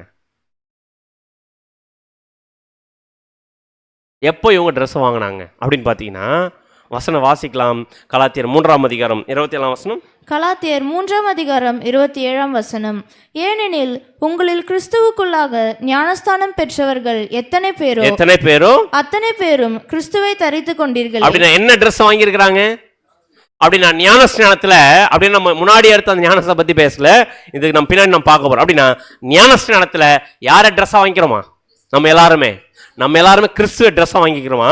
கிறிஸ்துவ ட்ரெஸ்ஸை வாங்கும்போது இப்போ போட்டுக்கிறது யாரோட ட்ரெஸ்ஸை போட்டுக்கிறோம்? கிறிஸ்துவ ட்ரெஸ்ஸாக போட்டுக்கிறோம். நான் ஞானஸ்நானத்தில் பார்த்தா யார் மட்டும் தான் தெரிவாங்க.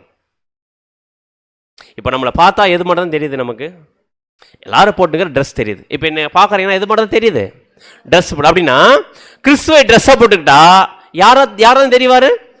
அப்படின்னா நம்மளை பார்த்தா எப்படி தெரியணுமாம்மா? அப்படின்னா உண்மையா சத்தியத்தின் அடிப்பில் நம்ம ஞானஸ்நானம் எடுத்திருந்தா நம்ம கிறிஸ்துவ ட்ரெஸ்ஸாக போட்டுக்கிறோம். நம்மளை பார்த்தா யார் மாதிரி தெரியணும்?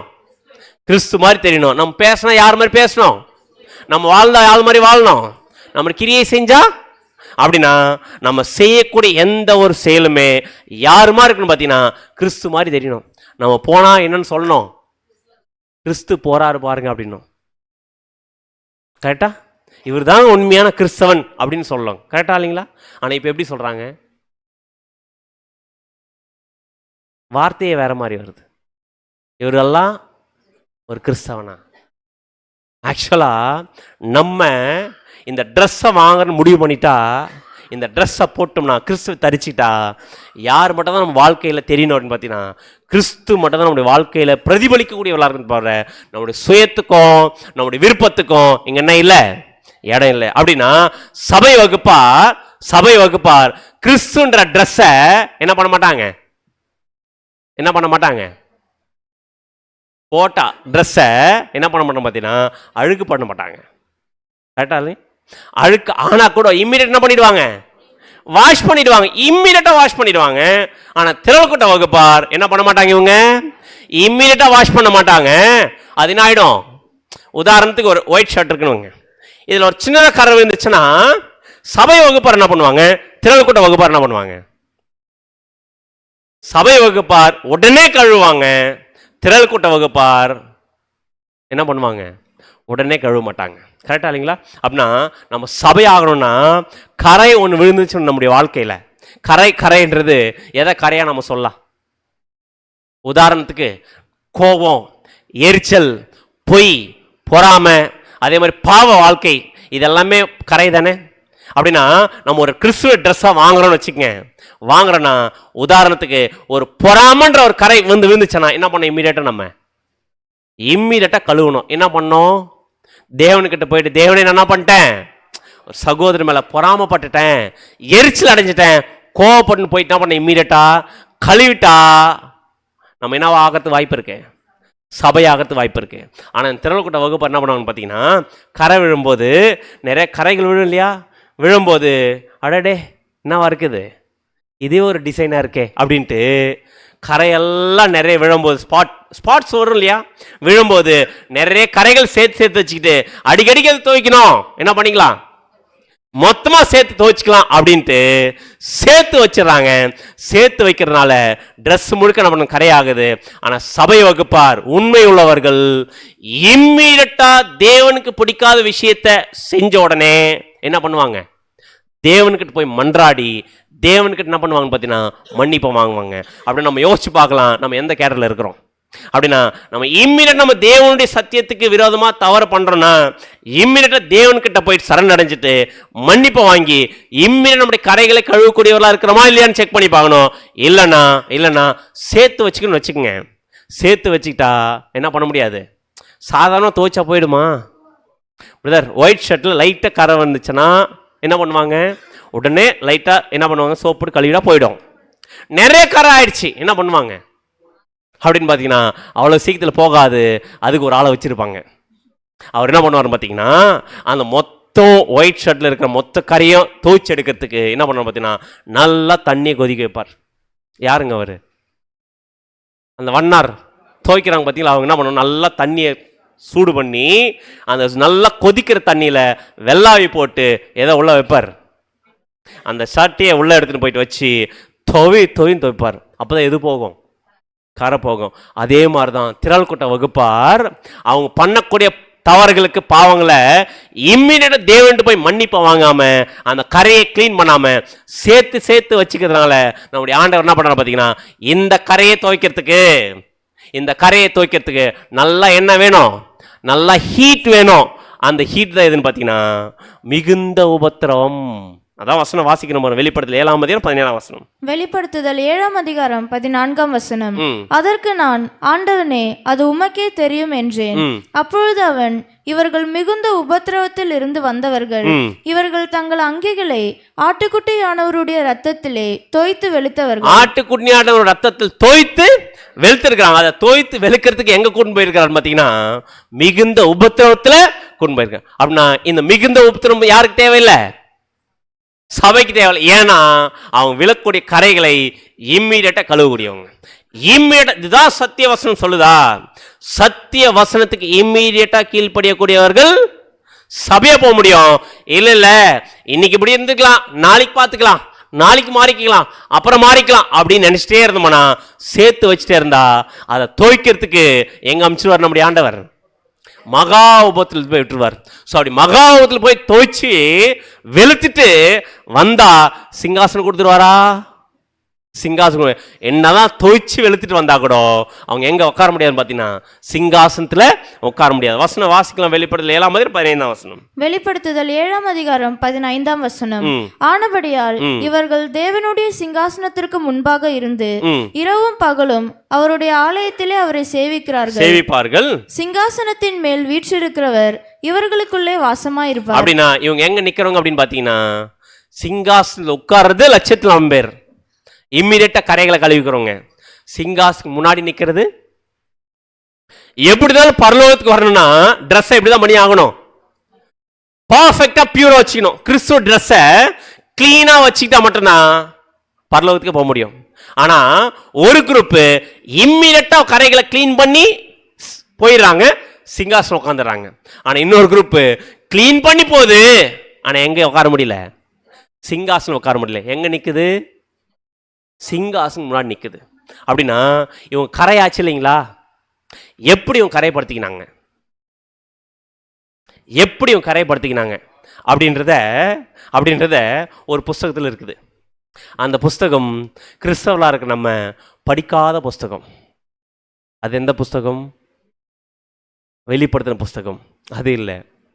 கிறிஸ்தவர்களுக்கு இந்த புஸ்தகத்தை நினைச்சா ரொம்ப அசிங்கமான புஸ்தகமாக பார்ப்பாங்க. அது எந்த புஸ்தகம்? Very good. ஏன்னா இன்னி வரைக்கும் அப்படி சொல்லி கொடுத்துருக்குறாங்க. கரெக்டுங்களா? ஆக்சுவலாக உன்னத பாட்டு புஸ்தகம் இருக்கு இல்லைங்களா, சாங் ஆஃப் சாங்ஸ். இந்த புக்கு படிச்சிருக்கிறோமா இதுக்கு முன்னாடி? யாருக்காச்சும் படிக்க சொல்லுவோமா நம்ம பசங்கிட்ட? யாருக்காச்சும் இந்த புஸ்தகத்தை படிங்கன்னு சொல்லுவோமா? என்ன பண்ண மாட்டோம், அவ்வளோ சீக்கிரத்தில் சொல்ல மாட்டேன். ஏன்னு பார்த்தீங்கன்னா, பிரதர் அது எப்படி இருக்கு படிக்கிறதுக்கே ரொம்ப அசிங்கமாக இருக்கே அப்படின்னு நம்ம யோசிக்கலாம். இப்போ என்னுடைய கேள்வி, அசிங்கமாக இருக்கக்கூடிய புஸ்தகத்தை பரிசுத்த வேதாகமத்தில் தேவன் வைப்பாரா? அப்படின்னா அதில் இருக்கக்கூடிய விஷயங்களை படிக்க வேண்டிய விதத்தில் நம்ம படிக்காதனால தான் அது எப்படி தெரியுதுன்னு பார்த்தீங்கன்னா ரொம்ப அசிங்கமான புஸ்தகமாக தெரியுது. ஆனால் படிக்க வேண்டிய விதத்தில் படித்தா உண்மையிலே பியூட்டிஃபுல்லான புஸ்தகம். அதுக்கு பேரே பாருங்க, உன்னத பாட்டு. அது பாட்டு, அது எப்படிப்பட்ட பாட்டாதாமா? அதில் இருக்கிறது எல்லாமே உன்னத பாட்டு. அப்படின்னா அது உன்னத பாட்டா இருக்குதுன்னா அது எப்படி படிக்கணுமோ அந்த விதத்தில் படிக்காதனால இன்னைக்கு கிறிஸ்தவர்கள் அந்த புஸ்தகத்திலே ஒரு தவறா பார்க்குறாங்க. அப்படின்னா இந்த புஸ்தகத்தை எப்படி படிக்கலாம்னு பார்த்தீங்கன்னா, இந்த புஸ்தகத்தில் வரக்கூடிய ஹீரோ யாருங்க அப்படின்னு பார்த்தீங்கன்னா நம்முடைய ஆண்டவராகிய இயேசு கிறிஸ்து. ஹீரோயின் யாருன்னு பார்த்தீங்கன்னா சபை வகுப்பார். இவங்க ரெண்டு பேரும் பேசிக்கிற கான்வர்சேஷன் இந்த புஸ்தகமே. அவங்க ரெண்டு பேர் பாடுற பாட்டு அதுதான் இந்த புஸ்தகமே. இப்போ வசனம் வாசிக்கலாம் பாருங்க. இந்த வியூவில் போய் படிக்கலாம். எப்படி படிக்கலாம்னு பார்த்தீங்கன்னா, உன்னத பாட்டு 2ஆம் அதிகாரம் 16ஆம் வசனம். உன்னத பாட்டு 2ஆம் அதிகாரம் 16ஆம் வசனம். என் நேசர் என்னுடையவர். இப்போ யாரை பார்த்து சொல்றது? சபை கிறிஸ்துவ பார்த்து சொல்லுது. யாருங்க சபை? இப்போ நம்ம யாரை பார்த்து பேசுறோமாமா? நம்முடைய ஆண்டவரை பார்த்து சொல்றோமாமா என் நேசர். அப்படி நம்முடைய ஆண்டவரா இயேசு நம்முடையவரா வேற ஒருத்தரா? நம்முடையவர். கரெக்டுங்களா? அப்படின்னா நம்ம சொல்றோம் என்னோட நேசர் யாருடையவர் தான்? என்னுடையவர் தான் அப்படின்னு சொன்னோடனே அவர் சொல்றாராமா நம்மளை பார்த்து, நான் அவருடையவள், அவர் லீலி புஷ்பங்களுக்குள்ளே மேய்கிறார். அப்படின்னா என் நேசர் என்னுடையவர், நான் யாருடையவள்? அவருடையவர். அப்படின்னா கிறிஸ்துவும் சபையும் நம்மளும் கிறிஸ்துவும் பேசுகிற கான்வர்சேஷன். இப்போ நம்ம சொல்லிட்டோம், என்ன சொல்லிட்டு பார்த்தீங்கன்னா என் நேசர் யாருடையவர் தான்? என்னுடையவர் தான், நான் அவருடையவர் சொல்லி முடிச்சோடனே அவர் நம்மளை பார்த்து பாடுறார். என்ன பாடுறாருன்னு பார்த்தீங்கன்னா, நம்ம நிறைய வார்த்தைகளை நம்ம பிடிச்சவங்களை பார்த்து பாடுவோம், சொல்லுவோம். ஆனால் நம்முடைய ஆண்டவராக இயேசு கிறிஸ்து என்கிற மணவாளன் மணவாட்டியா மாறப்ப நம்மளை பார்த்து என்ன சொல்றாரு பார்த்தீங்கன்னா, உன்னத பாட்டு 2ஆம் அதிகாரம் 10ஆம் வசனம். உன்னத பாட்டு 2ஆம் அதிகாரம் 10ஆம் வசனம். என் நேசர் என்னோட பேசி. என் நேசர் யாரு? நம்முடைய ஆண்டவராக இயேசு கிறிஸ்து என்னோட பேசி. யார் அந்த என்னோடு? நம்மளை பார்த்து என்ன சொல்றாராமா? என் பிரியமே, என் பிரியமே, என் ரூபவதியே, என் ரூபவதியே, எழுந்து வா. எழுந்து வா. இப்போ நம்மளை எப்படி கூப்பிடுறாரு நம்முடைய ஆண்டவராக இயேசு கிறிஸ்து? ஆக்சுவலி இங்கிலீஷ் அழகா இருக்குது. My darling, my beautiful one. யாரை பார்த்து பாடுறது?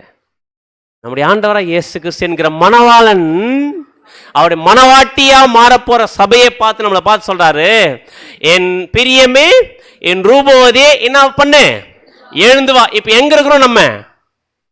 எங்க இருக்கிறோம் நம்ம? பூமியில இருக்கிறோம். அவர் எங்க இருக்கிறாரு? பரலோகத்தில் இருக்காரு. இப்ப நம்மளை கூப்பிடுறாரு, என்ன பண்ணுங்க? என் பிரியமே, என் ரூபவதியே, நீங்க எங்க இருக்காதீங்க, பூமியில் இருக்காது, நீங்க எங்க வாங்க, எழுந்து வாங்க. எழுந்து வாங்கன்னு சொல்றாருன்னா என்ன பண்ண? இமீடியட்டா சபையா நம்ம இருந்தோம்னா என்ன பண்ணோம்? இம்மீடியட்டா நம்முடைய ஆண்டவராக இயேசு கூப்பிட்டாருன்னா என்ன பண்ண? இம்மீடியட்டா கிளம்புறது எதுன்னு பார்த்தீங்கன்னா சபை. இம்மீடியட்டா கிளம்புறது எதுன்னு பார்த்தீங்கன்னா சபை. என்ன பண்ணவே மாட்டாங்க, லேட் பண்ணவே மாட்டாங்க. அவர் சொல்லிட்டா அது இம்மீடியட்டா கேட்கறது சபை வகுப்பார். ஆனால் திரள் கூட்ட வகுப்பார் இருக்காங்க பார்த்தீங்களா, அவங்க என்ன சொல்லுவாங்களாமா? வசனம் வாசிக்கலாம். உன்னத பாட்டு 5ஆம் அதிகாரம் 2ஆம் வசனம். உன்னத பாட்டு 5ஆம் அதிகாரம் 2ஆம் வசனம். நான் நித்திரை பண்ணினேன், என் இதயமோ விழித்திருந்தது. என்ன ஆயிட்டு இருக்குதாமா? நான் தூங்கிட்டு இருக்கிறேன், ஆனா என்னுடைய ஹார்ட் என்னதான் இருக்குது? விழிப்பாதான் இருக்குது. கதவை தட்டுகிற என் நேசரின் சத்தத்தை கேட்டேன். யாருங்க அந்த நேசர்? நம்முடைய ஆண்டவராக இயேசு என்ன பண்றாராமா?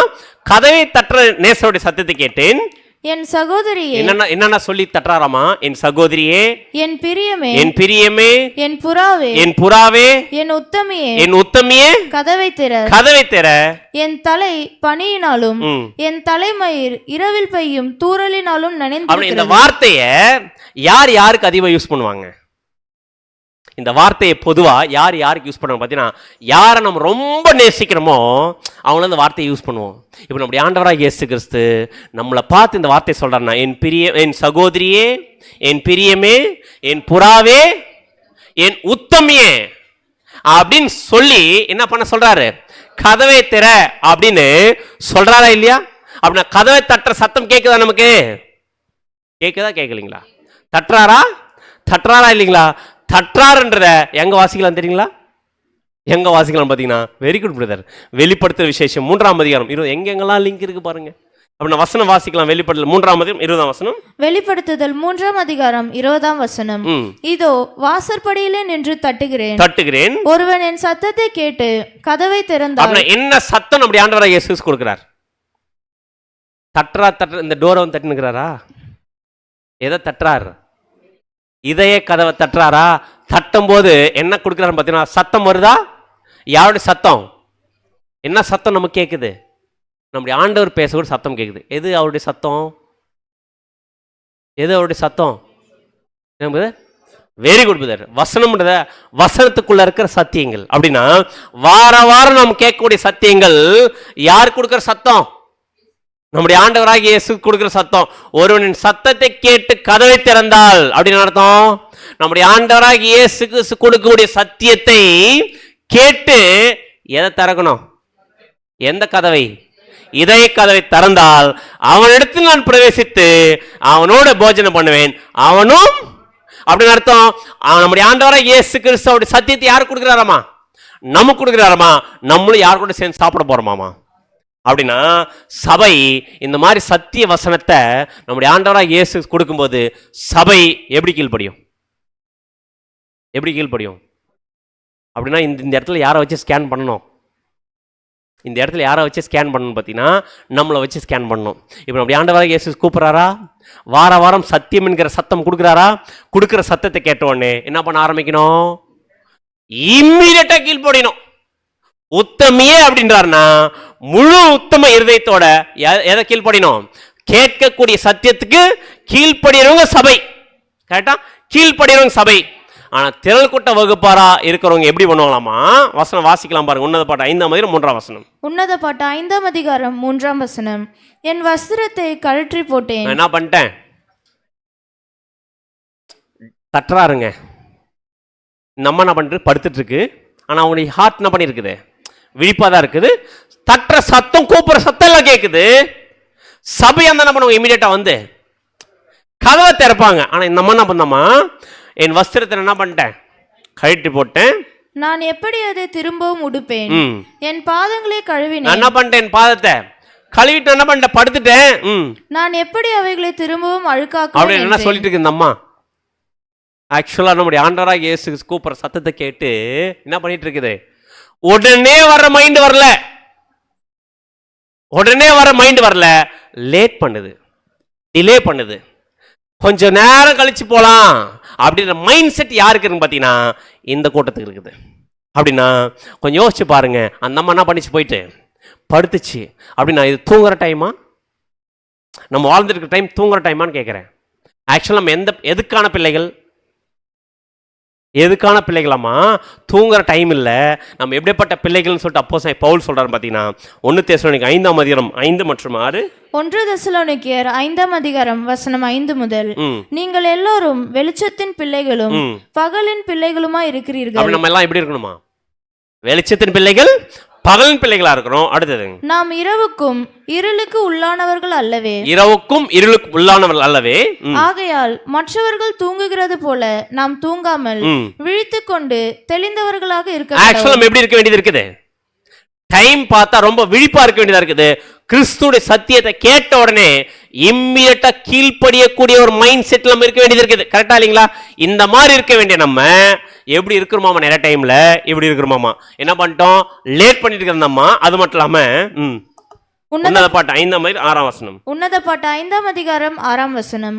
என் நேசருக்கு கதவை திறந்தேன். என்ன ஆயிடுச்சு பார்த்தீங்கன்னா, அம்மா இவ்வளவு நேரம் நேசர் கூப்பிட்டு பார்த்தார், தட்டி பார்த்தார். பிரியமேன், புறாவேன், ரூபவதியன், உத்தமேன் சொல்லி பார்த்தாரு. இந்த அம்மா சொல்லுது, நான் என்ன பண்ணிட்டேன்? ட்ரெஸ்ஸை கழட்டி போட்டேன், நான் என்ன பண்ணிட்டேன்? காலை கழுவிட்டேன், நான் படுத்துட்டேனே ஆண்டவரே அப்படின்னு சொல்லி டிலே பண்ணிட்டு இருக்கும்போது கொஞ்ச நேரம் கழிச்சு லேட்டா வந்து கதவை திறந்து பார்த்தா, வாசிங்க. என் நேசரோ இல்லை, போய்விட்டார். என் நேசரோ இல்லை, என்ன ஆயிட்டாரு? போயிட்டார். எங்க போயிட்டாரு? அப்படின்னா யார் கதவை திறந்தாங்களோ அவங்கள கூட்டிட்டு போயிட்டார். இந்த அம்மா என்ன பண்ணிச்சு? கதவை திறக்கல, லேட் பண்ணிச்சு, போயிட்டாரு. போனவர் சும்மா போல ஏதோ சொல்லிட்டு போயிட்டார். வாசிங்க. அவர் சொன்ன வார்த்தையால் என் ஆத்துமா சோர்ந்து போயிடுச்சு. அவர் ஏதோ ஒரு வார்த்தையை சத்தமா சொல்லிட்டு போயிட்டு இருக்கார். அவர் சொன்ன வார்த்தை யார் கஷ்டமாயிடுச்சு? அவர் சொன்ன வார்த்தையால் என் ஆத்துமா சோர்ந்து போயிட்டு. அடுத்தது, அவரை தேடினேன், அவரை காணவில்லை, அவரை கூப்பிட்டேன், அவர் எனக்கு மறு உத்தரவு கொடுக்கவில்லை. இல்ல, அவர் என்ன ஆயிட்டார்? அவரு போயாச்சு. அடுத்து, அப்படின்னா அவரை கூப்பிட்டேன், அவர் என்ன பண்ணல? எனக்கு மறு உத்தரவு கொடுக்கல. அப்படின்னா இந்த அம்மா என்ன பண்ணிச்சு? அவர் கூப்பிட்ட அந்த சத்தத்துக்கு இம்மிடியட் ரெஸ்பான்ஸ் கொடுக்காதனால மனவாட்டியா மாறக்கூடிய வாய்ப்பு ஆயிடுச்சு. இறந்துட்டாங்க. அவர் போயிட்டார். தேடி பார்க்குது, என்ன பண்ணல மணவாளன்? இல்ல. ஏன் இல்லைன்னா, ரெடியா யார் இருந்தாங்களோ, ரெடியா யார் திறந்தாங்களோ, ரெடியா யார் இம்மிடியட்டா சத்திய வசந்த் கீழ்ப்படிஞ்சாங்களோ அவங்களை கூட்டு என்ன பண்ணிட்டாரு? போயிட்டார். இம்மிடியட்டா போயிட்டுங்க சபை வகுப்பார். இந்த குரூப் லேட்டா வந்து கதவை திறந்து பார்த்தா நேசர் இல்லை அப்படின்னு கண்டுபிடிக்கிற குரூப் என்ன குரூப்பு? திரள் கூட்ட வகுப்பார். ஆனா போனவர் சும்மா போல ஒரு வார்த்தையை சொல்லிட்டு போயிட்டார். ஏதோ ஒன்று சத்தமா சொல்லிட்டு போயிட்டார். சத்தமா சொல்லிட்டு போன அந்த வார்த்தை கேட்டதுனால யாருடைய ஆத்மா சோர்ந்து போயிடுச்சு? நம்முடைய ஆண்டவராகி இயேசு கிறிஸ்து சொன்ன வார்த்தையினால இந்த ஒரு திரள் கூட்ட வகுப்பாருக்கு ஒரு மிகப்பெரிய சோர்வு வந்துச்சு. என்ன சொல்லிட்டு போனார்? போகும்போது குட் பை சொல்லிட்டு போனாரா? என்ன சொல்லிட்டு போனார்? ஆனால் அது ரொம்ப யாருக்கு கஷ்டமாயிட்டுக்குது? யாருக்கு ரொம்ப கஷ்டமாயிட்டுன்னு பார்த்தீங்கன்னா, அந்த திரள் கூட்ட வகுப்பார் கஷ்டமாயிட்டுருக்குது. அது என்ன சொன்னார் அப்படின்றத நம்முடைய ஆண்டவராக இயேசு கிறிஸ்து பேசின ஊமையில் கண்டுபிடிக்கலாம். என்ன பிரதர் எங்கெங்கேயோ லிங்க் வருது பார்த்தீங்களா? அப்படின்னா இங்க பார்க்கலாம். எத்தனை கன்னிகை? 10 கன்னிகை. இந்த 10 கன்னிகையில 5 யாரோ சொன்னீங்க விவேகம் உள்ளவர்களா? ஆக்சுவலா எப்படி சொல்லலான்னு பார்த்தீங்கன்னா 5 கன்னிகை புத்தி உள்ள கன்னிகை, 5 கன்னிகை புத்தி இல்லாத கன்னிகை. இப்போ புரிஞ்சிருக்கும் நினைக்கிற அந்த பாயிண்ட்டை இப்போ வசனம் வாசிக்கலாம் பாருங்க. மத்திய 25ஆம் அதிகாரம் 1ஆம் வசனம் 2ஆம் வசனம். மத்தேயு 25ஆம் அதிகாரம் வசனம் 1 முதல்.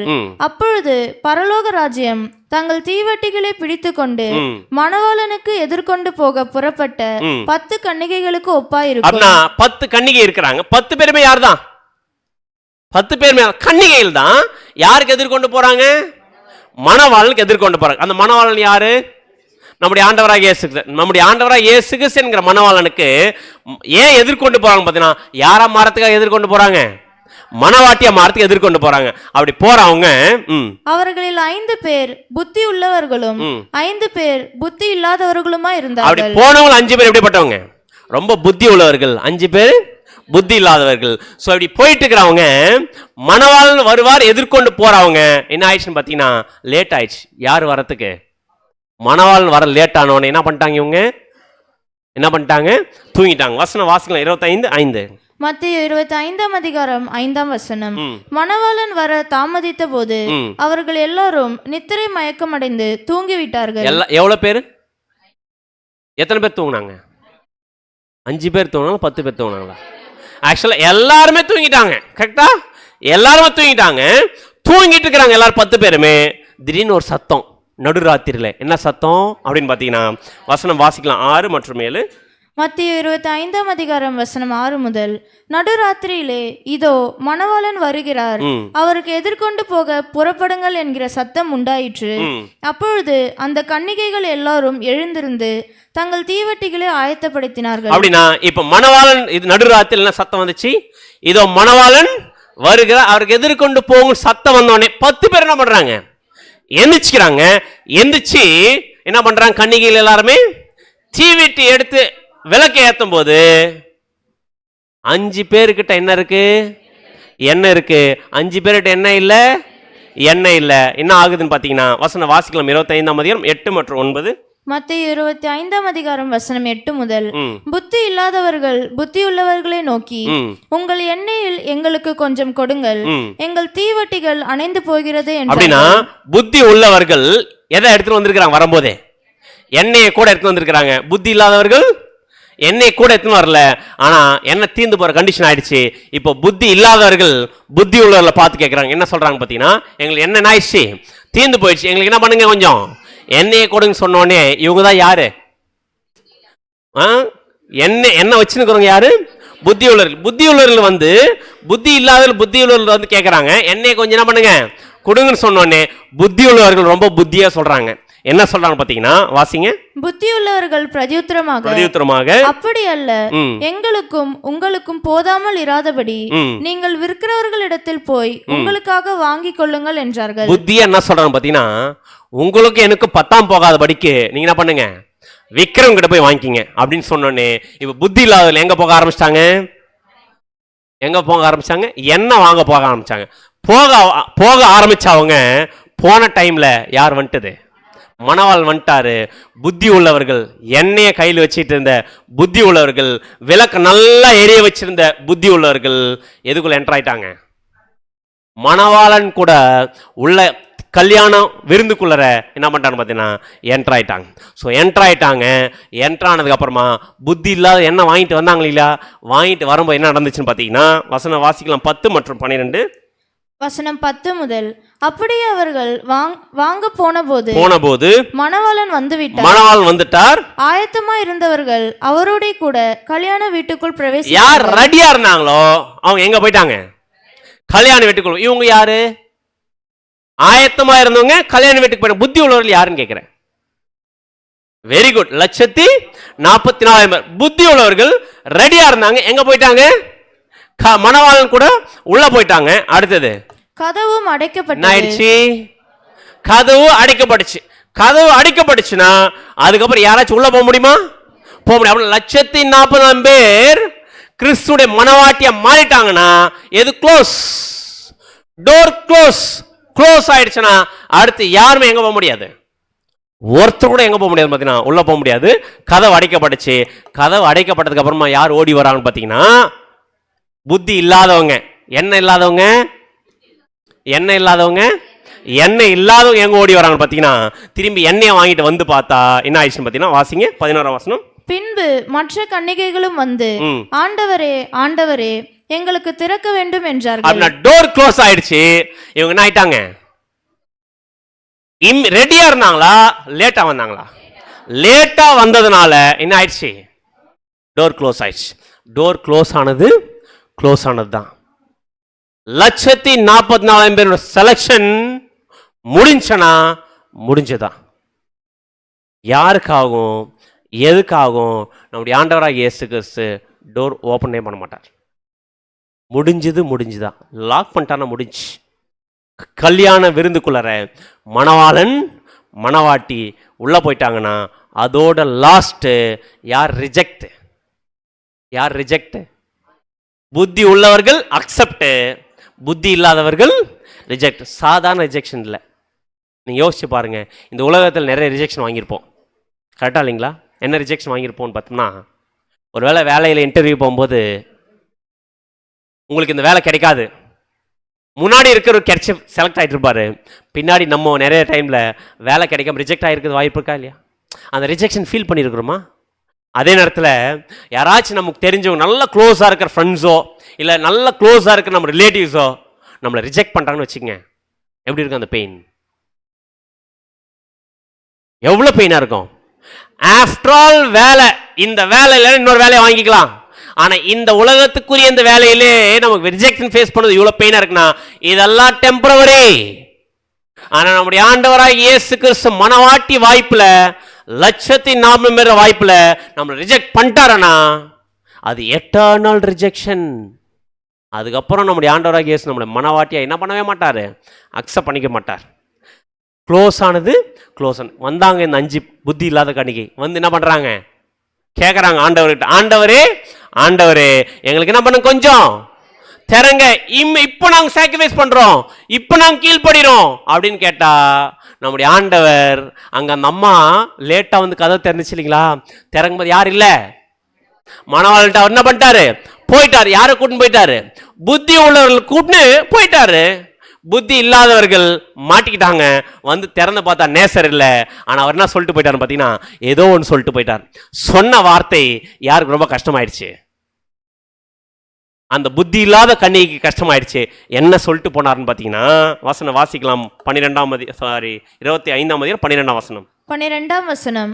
அதற்கு அவர், உங்களை அறியேன் என்று மெய்யாகவே உங்களுக்கு சொல்லுகிறேன் என்று. என்ன சொல்லிட்டா தெரியுங்களா நம்முடைய ஆண்டவராக இயேசு கிறிஸ்து, உங்களை யாருன்னே தெரியாது அப்படின்ட்டார். இது வரைக்கும் முன்னாடி எப்படி சொல்லான்னு பார்த்தீங்கன்னா நம்முடைய ஆண்டவராக இயேசு, என் பிரியமே, என் ரூபவதியே, என் புறாவே, என் உத்தமேன்னு சொல்லிட்டு இருந்தாரு. கீழ்படியலன்னு தெரிஞ்ச உடனே யார் கீழ்படிறாங்களோ அவங்களை கூட்டிட்டு போயிட்டாரு. கீழ்படியாதவங்களை டைம் வரைக்கும் வெயிட் பண்ணாரு. வெயிட் பண்ணி பார்த்து வரலன்னு உடனே உங்களை யாருன்னே தெரியாதுன்னு சொல்லிட்டு போயிட்டாரு. இந்த வார்த்தை யாருக்கு ரொம்ப பெயின்ஃபுல் அப்படின்னு பார்த்தீங்கன்னா, திரள் கூட்ட வகுப்பார் பெயின்ஃபுல். இப்போ யோசிச்சு பார்க்கலாம், இப்போ எந்தில் நம்ம இருக்கலாம், டோருக்கு உள்ள இருக்கலாமா, டோருக்கு வெளியில் இருக்கலாமா? அன்புக்குரிய சகோதர சகோதரிகளே, என்ன மிகப்பெரிய சத்தியம் அப்படின்னு பார்த்தீங்கன்னா, என்னை வரைக்கும் அந்த டோர் ஓப்பன்ல இருக்கு. ஆனால் ரொம்ப நாளைக்கு ஓப்பன்ல இருக்காது. ஆல்ரெடி நிறைய புத்தி உள்ள கன்னிகைலாம் பண்ணிட்டாங்க, உள்ள போயிட்டு சேர்ந்துட்டாங்க. ஆனால் இன்னும் கொஞ்சம் பேர் கடைசியில் அந்த டோர் க்ளோஸ் ஆகிற கேப்ல இருக்குது. இப்போ அந்த கேப்ல இப்போ யார் போய் உள்ள போனோம், நீங்களும் நானும் போனோம். அப்படின்னா இப்போ உதாரணம் யோசிச்சு பாருங்க, ஒரு டோர் க்ளோஸ் ஆக போகுதுன்னா இன்னும் கொஞ்சம் க்ளோஸ் ஆக போகுது, எப்படி போவோம்? மெதுவாக போயிடுமா? ஓகே, திறந்து அப்படியே இருக்க கொஞ்ச நேரம் வரைக்கும் அப்படின்னு நம்ம யோசிக்க முடியுமா? எவ்வளோ ஃபாஸ்ட்டாக போவோம் அது உள்ள போகிறதுக்கு, அந்த மாதிரி டைம் தான் எதுன்னு பார்த்தீங்கன்னா, இப்போ நீங்களும் வாழ்ந்துட்டு நானும் வாழ்ந்துட்டு டைம். கொஞ்சம் வெயிட் பண்ணோம், சத்திய வசனத்தை வாரம் கேட்டு கீழ்படிஞ்சிக்கலாம், மாத்திக்கலாம் அந்த சுபாவத்தை, அப்புறம் காமிச்சிக்கலாம் கிறிஸ்துடைய கேரக்டர் அப்படின்னு டிலே பண்ணிருந்தோம்னா யார் கேட்டு இம்மிடியட்டா கேரக்டர் காமிக்கிறாங்களோ கிறிஸ்து அவங்க என்ன பண்ணிப்பாரு, சபையை கூட்டிட்டு போயிடுவார். ஆனால் நம்ம லேட் பண்ணுறவங்களா இருக்கக்கூடாது, சீக்கிரம் குணலட்சணங்களை மாற்றிக்கொள்ளா இருக்கணும். ஏன்னா ஒருவேளை லேட் பண்ணிட்டேன்னு வச்சுக்கோங்க, சபையை வாய்ப்பாக மாறலைன்னா அதுக்கப்புறம் நம்ம பாட்டு பாட வேண்டியதான். இந்த கண்டிஷன் வந்துட்டோம்னா பாட்டு பாட வேண்டியதான். என்ன பாட்டு பாடும் தெரியுங்களா? அப்போ ஒரு பாட்டு இருக்கு. என்ன பாட்டுன்னு பார்த்தீங்கன்னா எரேமியா 8:20. எரேமியா 8:20. அறுப்பு காலம் சென்றது, கோடை காலமும் முடிந்தது, நாமோ ரட்சிக்கப்படவில்லை. என்ன பாட்டு இது? ஆக்சுவலா வாசிச்சுன்னு பாடுவோம். என்ன பாட்டுன்னு பார்த்தீங்கன்னா அறுப்பு காலம் சென்றது, கோடை காலம் முடிஞ்சது, நாம என்ன பண்ணல. அறுப்பு காலம்னா அறுவடை டைம், கிறிஸ்துவோட மனவாட்டி என்ன பண்ற டைம், செலக்ட் பண்ற டைம் பார்த்தீங்கன்னா முடிஞ்சிச்சு. கோடைக்காலம் முடிஞ்சு, நாம் என்ன பண்ணல, ரட்சிக்கப்படவில்லை. அவர் என்ன எப்படியெல்லாம் கூப்பிட்டாரு, வார வாரம் சத்தியத்தை கொடுத்தாரு, ஆழமான சத்தியத்தை கொடுத்தாரு, நேசரே பிரியமே சொன்னாரு. நான் என்ன பண்ணாம போயிட்டேன், கேட்காம போயிட்டேன். அன்புக்குரிய சகோதர சகோதரிகளே, இந்த 1,44,000 பேர் செலக்ஷன் முடிஞ்சனா இந்த இடத்துல அந்த மறுநாள் இருந்து இந்த கிளாஸ் நடக்காது. நான் சொல்ற விஷயம் புரியுதுங்களா? 1,04,000 பேர் செலெக்ஷன் முடிஞ்சுன்னா, ஒரு வேளை உதாரணத்துக்கு அடுத்த மாதம் முடிஞ்சுன்னு வச்சுக்கங்க, அடுத்த மாதம் முடிஞ்சனா அதுக்கப்புறம் இந்த இடத்துல கிளாஸ் நடக்க வேண்டிய அவசியம் இல்லை.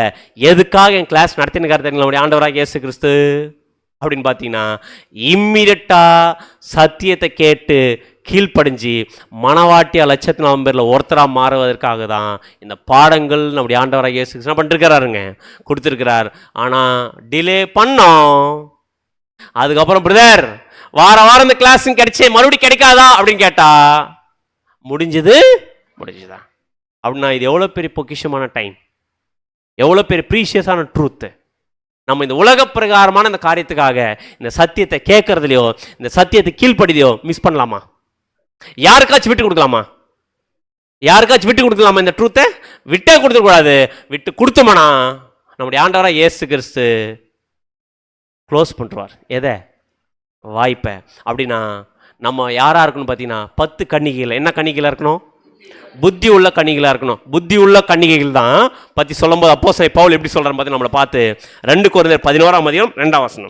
2 கொரிந்தியர் 11:2. நான் உங்களை கற்புள்ள கன்னிகையாக கிறிஸ்து என்னும் ஒரே புருஷனுக்கு ஒப்பு கொடுக்க நியமித்தபடியால். அப்படின்னா அப்போஸ்தலன் பவுல் தெளிவாக சொல்றேன், நான் உங்களை, யார் அந்த உங்களை? நம்மளை பார்த்து நம்மளை கற்புள்ள கன்னிகையாக கிறிஸ்து என்னும் ஒரே புருஷனுக்கு அப்படின்னு நம்முடைய ஆண்டவராக இயேசு கிறிஸ்து என்கிற மணவாளனுக்கு கற்புள்ள ஒரு வாழ்க்கையை வாழக்கூடியவர் யாருன்னு பார்த்தீங்கன்னா 1,44,000. அப்படின்னா கற்புள்ள மனைவிக்கும் கற்பில்லாத மனைவிக்கு என்ன வித்தியாசம்? கற்புள்ள மனைவி யார் பேச்ச மட்டும் கேட்பாங்க, மணவாள் என்ன சொல்றாரோ அது அப்படியே கீழ்ப்படியும் கற்புள்ள கன்னிகை. மணவாள் சொல்றதை கேட்காம மற்ற எல்லாரும் சொல்றதை கேட்கறத கற்பில்லாத ஸ்திரீ. அப்படி நீங்களும் நானும் கற்புள்ள கன்னிகையா கற்பில்லாத கன்னிகையா? அப்படின்னா மணவாளன் யாரு? இயேசு கிறிஸ்து. அப்படி இயேசு கிறிஸ்து என்ன சத்திய வசனத்தில் சொல்றாரோ என்ன பண்ண, இமீடியட்டா கீழ்ப்படிஞ்சா நம்ம கற்புள்ள கன்னிகையா இருக்கலாம். அப்படின்னா இப்போ நம்முடைய ஆண்டவராக இயேசு கிறிஸ்துவ பார்க்கறதுக்கு ஆயத்தமாகி போயிட்டு இருக்க நம்ம கையில் என்ன இருக்கணும் தெரியுங்களா? கற்புள்ள கன்னிகையா புத்தி உள்ள கன்னிகையா இருக்கணும். என்ன கையில் என்ன இருக்கணும்? விளக்கு இருக்கணும். விளக்கு என்ன ஆகிட்டு இருக்கணும் பார்த்தீங்கன்னா நல்லா எரிஞ்சிருக்கணும். அந்த வெளிச்சம் இருந்தால் தான் நம்ம அவர் எங்கே இருக்கிற என்ன பண்ண முடியும், சரியான பாதையில் தேடி போகணும். அப்படின்னா எதுங்க நமக்கு விளக்கு? எங்கே வாசிக்கலாம் அந்த வசனத்தை? Very good brother. நீதிமொழிகள் 6:23. நீதிமொழிகள் 6:23. கட்டளையே விளக்கு, கட்டளையே விளக்கு, வேதமே வெளிச்சம், வேதமே வெளிச்சம். அப்படின்னா எது நமக்கு வெளிச்சம்? அப்படின்னா கற்புள்ள கன்னிகைக்கு புத்தியுள்ள கன்னிகைல இருக்கு நமக்கு எது வெளிச்சம்? வேத வசனங்கள், சத்திய வசனம் தான் வெளிச்சம். இந்த வெளிச்சத்தில் யார் நடக்கணும்? நம்ம நடக்கணும். அப்படின்னா வசனம் வாசிக்கலாம். 119 சங்கீதம் 105. 119 சங்கீதம் 105. உம்முடைய வசனம் என் கால்களுக்கு தீபமும். நம்முடைய ஆண்டவராக இயேசுக்கு சொன்ன வசனங்கள் நம்ம எப்படி இருக்குதாமா? ஏன் வெளிச்சம் தேவைப்படுதுன்னு பார்த்தீங்கன்னா நம்ம கால்களுக்கு தீபம். ஏன் கால்களுக்கு தீபம் அப்படின்னு பார்த்தீங்கன்னா நம்முடைய பாதையை சரி செய்யப்படுறது இதுதான். நம்ம ஒரு வாழ்க்கை வாழ்ந்துருந்தீங்களா? நம்ம வாழ்ந்துட்டு இருக்கிற ஒரு வாழ்க்கையிலேருந்து சரியான ஒரு வாழ்க்கையை வாழ வைக்க போறது எதுன்னு பார்த்தீங்கன்னா அவர் சொன்ன சத்திய வசனங்கள் தான். அப்படியே வாசிங்க. என் பாதைக்கு வெளிச்சமுமாய் அப்படின்னா இருக்கிறது. நம்முடைய பாதைக்கு எந்த வெளிச்சம் கொடுக்குது? வசனம் தான் வெளிச்சம் கொடுக்குது. அப்படின்னா அந்த வெளிச்சம் எந்த பாதையில போக சொல்லுது? எத்தனை பாதை இருக்குது இந்த உலகத்துல? எத்தனை பாதை இருக்குது? 3 பாதை இருக்குது. இந்த 3 பாதையில எந்த பாதையில போக சொல்லும் இந்த வசனம் அப்படின்னு பார்த்தீங்கன்னா விசாலமான பாதையில போக சொல்லாது. நம்முடைய ஆண்டவராக இயேசுக்கு சொல்லக்கூடிய வெளிச்சமான சத்தியம் எந்த பாதைக்குள்ள வழி நடத்துன்னு பார்த்தீங்கன்னா இடுக்கமான வாசல் வழியாய் உட்பிரவேசிங்கள். அப்படின்னா இந்த இடுக்கமான பாதையில எப்படி போறது, எந்த மாதிரி வாழ்ந்துட்டு போறதுன்றத சொல்லி கொடுக்கிற வசனங்கள் தான் பார்த்தீங்கன்னா நம்முடைய ஆண்டவராக இயேசு சொன்ன சத்தியங்கள். இதை வச்சுட்டு இடுக்கமான பாதையில் போனதான் யாரை போய் மீட் பண்ண முடியும்? விசாலமான வழியில மீட் பண்ண முடியுமா? பெரும்பாலான வழியில் மீட் பண்ண முடியுமா? மீட் பண்ண முடியாது. ஆனா இடுக்கமான பாதையில யார் போனார்? நம்முடைய ஆண்டவராக இயேசு போனார். அவர் போன பாதையில நம்ம போறதுக்கு தான் எது இருக்குன்னு பார்த்தீங்கன்னா சத்திய வசனம் என்கிற வெளிச்சம். இதில் சரியா நடந்து இடுக்கமான பாதையில கடைசியில ஃபைனல் டெஸ்டினியை ரீச் பண்ணிட்டோம்னா யாரா போயிடலாம்? நம்ம 1,44,000 ஒருத்தரா போகலாம். ஒருவேளை லேட் பண்ணிட்டோம்னா போகிற பாதையில் திடீர்னு டைவர்ட் ஆகி விசாலமான பாதைக்கு ஒரு ட்ராக்கு போயிட்டு திரும்பி அப்படியே ஒரு ட்ராக்கு திரும்பி போயிட்டு திரும்பி அப்படி வந்துருந்தோம்னா உலகப்பிரகான வாழ்க்கை வாழ்ந்துன்னு அதே மாதிரி கிறிஸ்துடைய பாதையிலும் போயிட்டு இப்படி மாறி மாறி போயிட்டு இருந்தா என்ன ஆகும்? போய் சேரக்கூடிய டைமில் சேர முடியாது, டிலே ஆகும். டிலே ஆயிடுச்சுன்னா என்ன ஆகிடும்? டோர் க்ளோஸ் ஆகிடும். க்ளோஸ் ஆகிட்டா மனவாட்டியாக மாற முடியாது. என்னவா மாற முடியும் தெரியுங்களா? வசனம் வாசிக்கலாம். வெளிப்படுதல் 7ஆம் அதிகாரம் 15ஆம் வசனம். வெளிப்படுத்துதல் 7ஆம் அதிகாரம் 15ஆம் வசனம். ஆனபடியால் இவர்கள் தேவனுடைய சிங்காசனத்திற்கு முன்பாக இருந்து இரவும் பகலும் அவருடைய ஆலயத்திலே அவரை சேவிக்கிறார்கள். சிங்காசனத்தின் மேல் வீற்றிருக்கிறவர் இவர்களுக்குள்ளே வாசமாய் இருப்பார். அப்படி டிலே ஆகி போனா எங்க போயிடுமா? இவர்கள் தேவனுடைய சிங்காசனத்துக்கு முன்பாக இருந்து இரவும் பகலும் ஆலயத்திலே அவர்களை சேவிக்கிறார்கள். யாருங்க இந்த ஆலயத்தில் சேவிக்கிற குரூப்பு அப்படின்னு பார்த்தீங்கன்னா திரள் கூட்டத்தார் வகுப்பார். சிங்காசனம் உட்கார்றது யாரு அப்படின்னா கிறிஸ்துவும் சபையும் சிங்காசனம் உட்கார்ந்துருக்கிறாங்க. இந்த திரள் கூட்ட வகுப்பார் சிங்காசனம் முன்னாடி நிற்கிறாங்க. இவங்க திரள் கூட்ட வகுப்பார் யாரை சேவிக்கிறாங்களாமா? சிங்காசனம் உட்காரங்களும் சேவிக்கிறாங்களாமா. அப்படின்னா சேவிக்கிறது என்ன? சேவிக்கிறது அதான் சேவிக்கிறது என்ன பண்ணுவாங்க? அவங்க சேவை செய்யறது. சேவைனா சர்வ் பண்றது. கரெக்டா இல்லைங்களா? அப்படின்னா கிறிஸ்துவுக்கும் சபைக்கும் என்ன பண்ணுவாங்க? என்னவா இருப்பாங்களா? இவங்க ஒரு சர்வெண்டா இருப்பாங்க. கரெக்டா இல்லைங்களா? கிறிஸ்துவுக்கும் சபைக்கும் சர்வெண்டா இருப்பாங்க. இப்போ இதை எப்படி சொல்லலாம்னு பார்த்தீங்கன்னா நம்முடைய ஆண்டவராக இயேசு கிறிஸ்து யாரு? மணவாளன். நம்முடைய ஆண்டவராக இயேசு கிறிஸ்துவோட கூட லட்சத்தில் நம்ம யாரா மாற போறவங்க? மனவாட்டியாக மாற போனாங்க. அவங்க புத்தி உள்ள கன்னிகை உள்ள போனாங்க இல்லையா? என்ன விருந்து ஸ்டார்ட் ஆகுது?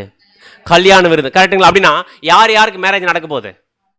கிறிஸ்து என்கிற மனவாளனுக்கும் 1,04,000 சபை என்கிற மனவாட்டிக்கும் மேரேஜ் நடக்க போதா? மேரேஜ் நடக்க போதுன்னா இந்த மேரேஜ்ல இவங்க என்னவா இருப்பாங்க? சர்வெண்டா இருப்பாங்க. அப்படின்னா இங்க சர்வெண்ட் சொல்ற விதத்தை வேற விதத்தில் சொல்லணும்னா மனவாளனுக்கு மனவாட்டி போகக்கூடிய 1,04,000 பின்னாடி யார் போறது? யார் போவாங்க? தோழிகள் போவாங்க. அப்படிதான் போவாங்கன்னு வசனமே இருக்கு. வசனம் வாசிக்கலாம் பாருங்க. 45ஆம் சங்கீதம் 13 மற்றும் 14. 45ஆம் சங்கீதம் வசனம் 13 முதல். ராஜகுமாரத்தி உள்ளாக பூரண மகிமை உள்ளவர். யார் ராஜகுமாரத்தி? சபை. அவங்க எங்க பூரணம் இருக்குதாமா? எங்க பூரணம் இருக்காமா? உள்ளாக பூரண மகிமை. அப்படின்னா உள்ளுக்குள்ள இருக்கிற கேரக்டர் கிறிஸ்துவுடைய சுபாவம் என்பது உள்ளுக்குள்ள பயங்கரமா டெவலப் ஆயிருக்கு. வாசிங்க. அவள் உடை பொற் சரிகையா இருக்கிறது. சித்திர தையலாடை தரித்தவளாய் ராஜாவினிடத்தில் அழைத்து கொண்டு வரப்படுவார். ராஜாவினிடத்தில் கொண்டு போவார். ராஜா யாரு? நம்முடைய ஆண்டவராக இயேசு கிறிஸ்து. ராஜா என்கிற நம்முடைய ஆண்டவராக இயேசு கிறிஸ்துவுக்கு ராணி சித்திரை தையலாடை தரித்தவளாய் ராணியா யார் போக போறதுன்னு பார்த்தீங்கன்னா 1,44,000 போக போறாங்க. அப்படின்னா இப்ப ராணி என்கிற மனவாட்டி கிறிஸ்துவோட போய் சேரணும்னா கூட யார் போவாங்க? தோழிகள் போவாங்க. அப்படியே வாசிங்க அந்த வசனம். அவள் பின்னாலே செல்லும் அவளுடைய தோழிகளாகிய கன்னிகைகள் உம்மிடத்தில் கூட்டிக் கொண்டு வரப்படுவார்கள். யாருங்க அந்த தோழிகள்? அவன் யாருன்னு பார்த்தீங்கன்னா திரள் கூட்ட வகுப்பார். கொஞ்சம் திங்க் பண்ணி பாருங்க. ஆக்சுவலா 2 பேருமே எதை வாங்கணுங்க? எதை வாங்கணுங்க? ஞானஸ்நானத்தில் ட்ரெஸ்ஸை வாங்கணுங்க. கரெக்டுங்களா? கிறிஸ்துங்கிற ட்ரெஸ்ஸை வாங்கணுங்க. வாங்கினவங்கள ஒரு குரூப்பு அந்த ட்ரெஸ்ஸை பர்ஃபெக்டாக பாதுகாத்து கிறிஸ்துடைய குணலட்சணத்தை மரணப்பரிதம் காத்து கொண்டதுனால எங்கே நிற்கிறாங்கன்னு பார்த்தீங்கன்னா, மணவாளனுக்கு பக்கத்தில் மணவாட்டின்ற கேடரில் நிற்கிறாங்க. ஆனால் இவங்க எங்கே நிற்கிறாங்கன்னு பார்த்தீங்கன்னா, அதே ட்ரெஸ் வாங்கணுங்க, துவைச்சவங்க உடனே துவைக்கல, லேட்டாக துவைச்சுங்க. ஆனால் எப்படி இருந்தாலும் என்ன பண்ணி தான் ஆகணும்? ட்ரெஸ்ஸை க்ளீன் பண்ணி தான் ஆகணும். க்ளீன் பண்ணதில் இம்மிடியட்டாக க்ளீன் பண்ணவங்க மணவாட்டி, லேட்டாக க்ளீன் பண்ணவங்க தோழிகள். எப்படி இருக்கும்? கொஞ்சம் யோசிச்சு பாருங்களேன். இது ரெண்டுத்துக்கு வித்தியாசம் எங்கே இருக்கு? ரொம்ப பெரிய டிஃப்ரெண்ட்டா? ஆக்சுவலாக இடம் பக்கத்தில் இருக்கலாம், ஆனால் என்னதான் இவங்க தோய்த்து வெளுக்கப்பட்டா கூட என்ன ஆசீர்வாதத்துக்கு வர முடியாது, மணவாட்டியா உட்கார முடியாது. எப்ப இருந்தாலுமே தோழிகள் தான். ஒரு திருமணத்தில் ஃபர்ஸ்ட் இம்பார்ட்டன்ட் தோழி கொடுப்பாங்களா, மணவாட்டி கொடுப்பாங்களா அப்படின்னு கொஞ்சம் திங்க் பண்ணி பாருங்க. ஆக்சுவலாக இவங்க எதுக்கு வந்தவங்க தான்? எது ஆகிறதுக்கு வந்தவங்க தான்? மணவாட்டி ஆக வந்தவங்க கொஞ்சம் டிலே பண்ணதுனால கேரக்டரில் எந்த வாய்ப்பை மிஸ் பண்ணிட்டாங்க? மணவாட்டி வாய்ப்பை மிஸ் பண்ணிட்டு எங்கே நிற்கிறாங்க? அவங்க தோழிகள் நிற்கிறாங்க. இது சாதாரண விஷயம் இல்லை. அன்புக்குரிய சகோதரர்களே, நீங்களும் நானும் இந்த கண்டிஷனில் இருக்கிற இப்போ சத்தியத்தை நம்முடைய ஆண்டவராக இயேசு கொடுத்துட்டு இருக்கிறாரு. கேட்கக்கூடிய சத்தியத்துக்கு இம்மிடியட்டாக கீழ்படிச்சுட்டே வந்தோம்னா நம்ம என்ன மாறிடலாம்? மனவாட்டியாக மாறலாம். எப்படி இருந்தாலும் இந்த சத்தியம் கண்டிப்பாக பின்னாடி நம்ம என்ன பண்ணி தான் ஆகணும்? கீழ்படி தான் ஆகணும். லேட்டாக கீழ்படிஞ்சா எங்கே தான் போய் நிற்கணும்? தோழிகளாக நிற்கணும். கொஞ்சம் யோசிச்சு பாருங்களேன். ஒரே கிளாஸில் படித்து 2 பேரும் ஃப்ரெண்ட்ஸு, ஒன்றா படித்து ஒன்றா ஸ்கூல்லேருந்து காலேஜ் வரைக்கும் முடிச்சுட்டு ஜாப் ஜாயின் பண்ணும்போது ஒருத்தர் மேனேஜர் டைரக்டர் இருக்கிறாரு, ஒருத்தர் அந்த மேனேஜர் டைரக்டர் இருக்கிற அந்த ஆஃபீஸில் ஒரு பியூனாக ஒர்க் பண்ணிருக்கிறாருன்னா எப்படி இருக்கும்? எப்படி இருக்கும் அந்த சுச்சுவேஷன்? கொஞ்சம் மட்டும் நான் ஒழுங்காக படிச்சிருந்தேனா, நானும் படிக்கிற விஷயத்தில் கேர்ஃபுல்லாக இருந்திருந்தேன்னா நான் எங்கே வந்திருப்பேன்? எங்கே வந்திருப்பேன்? மேனேஜிங் டைரக்டர் வந்திருப்பேனே அப்படின்னு ஒரு கஷ்டம் இருக்கும் பார்த்தீங்களா? அதே மாதிரி தான். திங்க் பண்ணி பாருங்கள். சபை வகுப்பார், மணவாட்டி, சிங்காசனம் உட்காரக்கூடிய வகுப்பாருக்கும் முன்னாடி நிற்கக்கூடிய வகுப்பாருக்கு எவ்வளோ வித்தியாசம் இருக்குது. கொஞ்சம் தான் டிஃப்ரெண்ட்டு. கொஞ்சம் கேரக்டர் எக்ஸ்ட்ரீவ் காமிச்சுதான் எங்கே வந்துருப்பாங்க? அவங்க மணவாட்டி வகுப்பாரை வந்துட்டுருப்பாங்க. அப்படின்னா திங்க் பண்ணி பார்க்கலாம். நீங்களும் நானும் எந்த ஸ்டேஜில் இருக்கு? இந்த மூணுத்தில் எங்கே ஸ்டேஜில் இருக்கிறோம்? எல்லாரும் நம்ம எதில் இருக்கிறோம்? நம்ம போன சப்ஜெக்ட் பார்த்தோம், அழைக்கப்பட்ட ஸ்டேஜில் இருக்கிறோம். கரெக்டாக? அழைக்கப்பட்ட ஸ்டேஜில் இருக்கிறோம். அழைக்கப்பட்ட ஸ்டேஜில் இருக்கு. நம்ம அடுத்து எந்த ஸ்டேஜுக்கு வரணும்? தெரிந்து கொள் ஸ்டேஜுக்கு வரணும். அடுத்தது எங்கே வரணும்? உண்மை உள்ள எவ்வளோ பேர்? 140,000 பேர். அவங்க தான் மணவாட்டி வகுப்பார். ஆனால் தெரிந்து கொள்ளப்பட்ட வகுப்பார ஒருத்தர் மாறணும், அழைக்கப்பட்ட தெரிந்து கொள்ளப்பட்ட வகுப்பார ஒருத்தர் மாறணும்னா என்ன பண்ணணும்? தேவனோடு நல்மனசாட்சி உடன்படிக்கை எடுத்து கேரக்டர் காமிச்சு கிறிஸ்துவை வஸ்திரமா போட்டுக்கிட்டு வாழ்க்கை வாழ்ந்து உண்மை உள்ளவர்களாக மாறவங்க 140,000 பேர். ஆனால் அப்படி வந்து தெரிந்து கொள்ளப்பட்ட நிலையிலே நின்றுறாங்க பார்த்தீங்களா? அவங்க தான் யாராக மாறுறாங்க போகிறாங்க பார்த்தீங்களா? ஃபியூச்சரில் திரள் கூட்ட வகுப்பாராக மாற போகிறோம். அவங்க எங்கே போய் ரீச் பண்ணல? அழைக்கப்பட்ட ஸ்டேஜில் வெளியே வந்துட்டாங்க, தெரிந்து கொள்ளப்பட்ட ஸ்டேஜுக்கு வந்துட்டாங்க. ஆனால் எதிலே நின்ட்டாங்க? தெரிந்து கொள்ளப்பட்ட ஸ்டேஜிலே நின்ட்டாங்க. ஆனால் உண்மையில் ஸ்டேஜ் என்ன பண்ணல? ரீச் பண்ணல. அப்படின்னா நீங்களும் நானும் இப்போ எங்கே தான் வந்திருக்கிறோம்? ஃபஸ்ட்டு அழைக்கப்பட்ட ஸ்டேஜில் இருக்கிறோம். இப்போ அடுத்து எங்கே வரணும்? தெரிந்து கொள்ளும் நிலையிலே வரணும். தெரிந்து கொள்ளும் நிலையிலே வந்துட்டு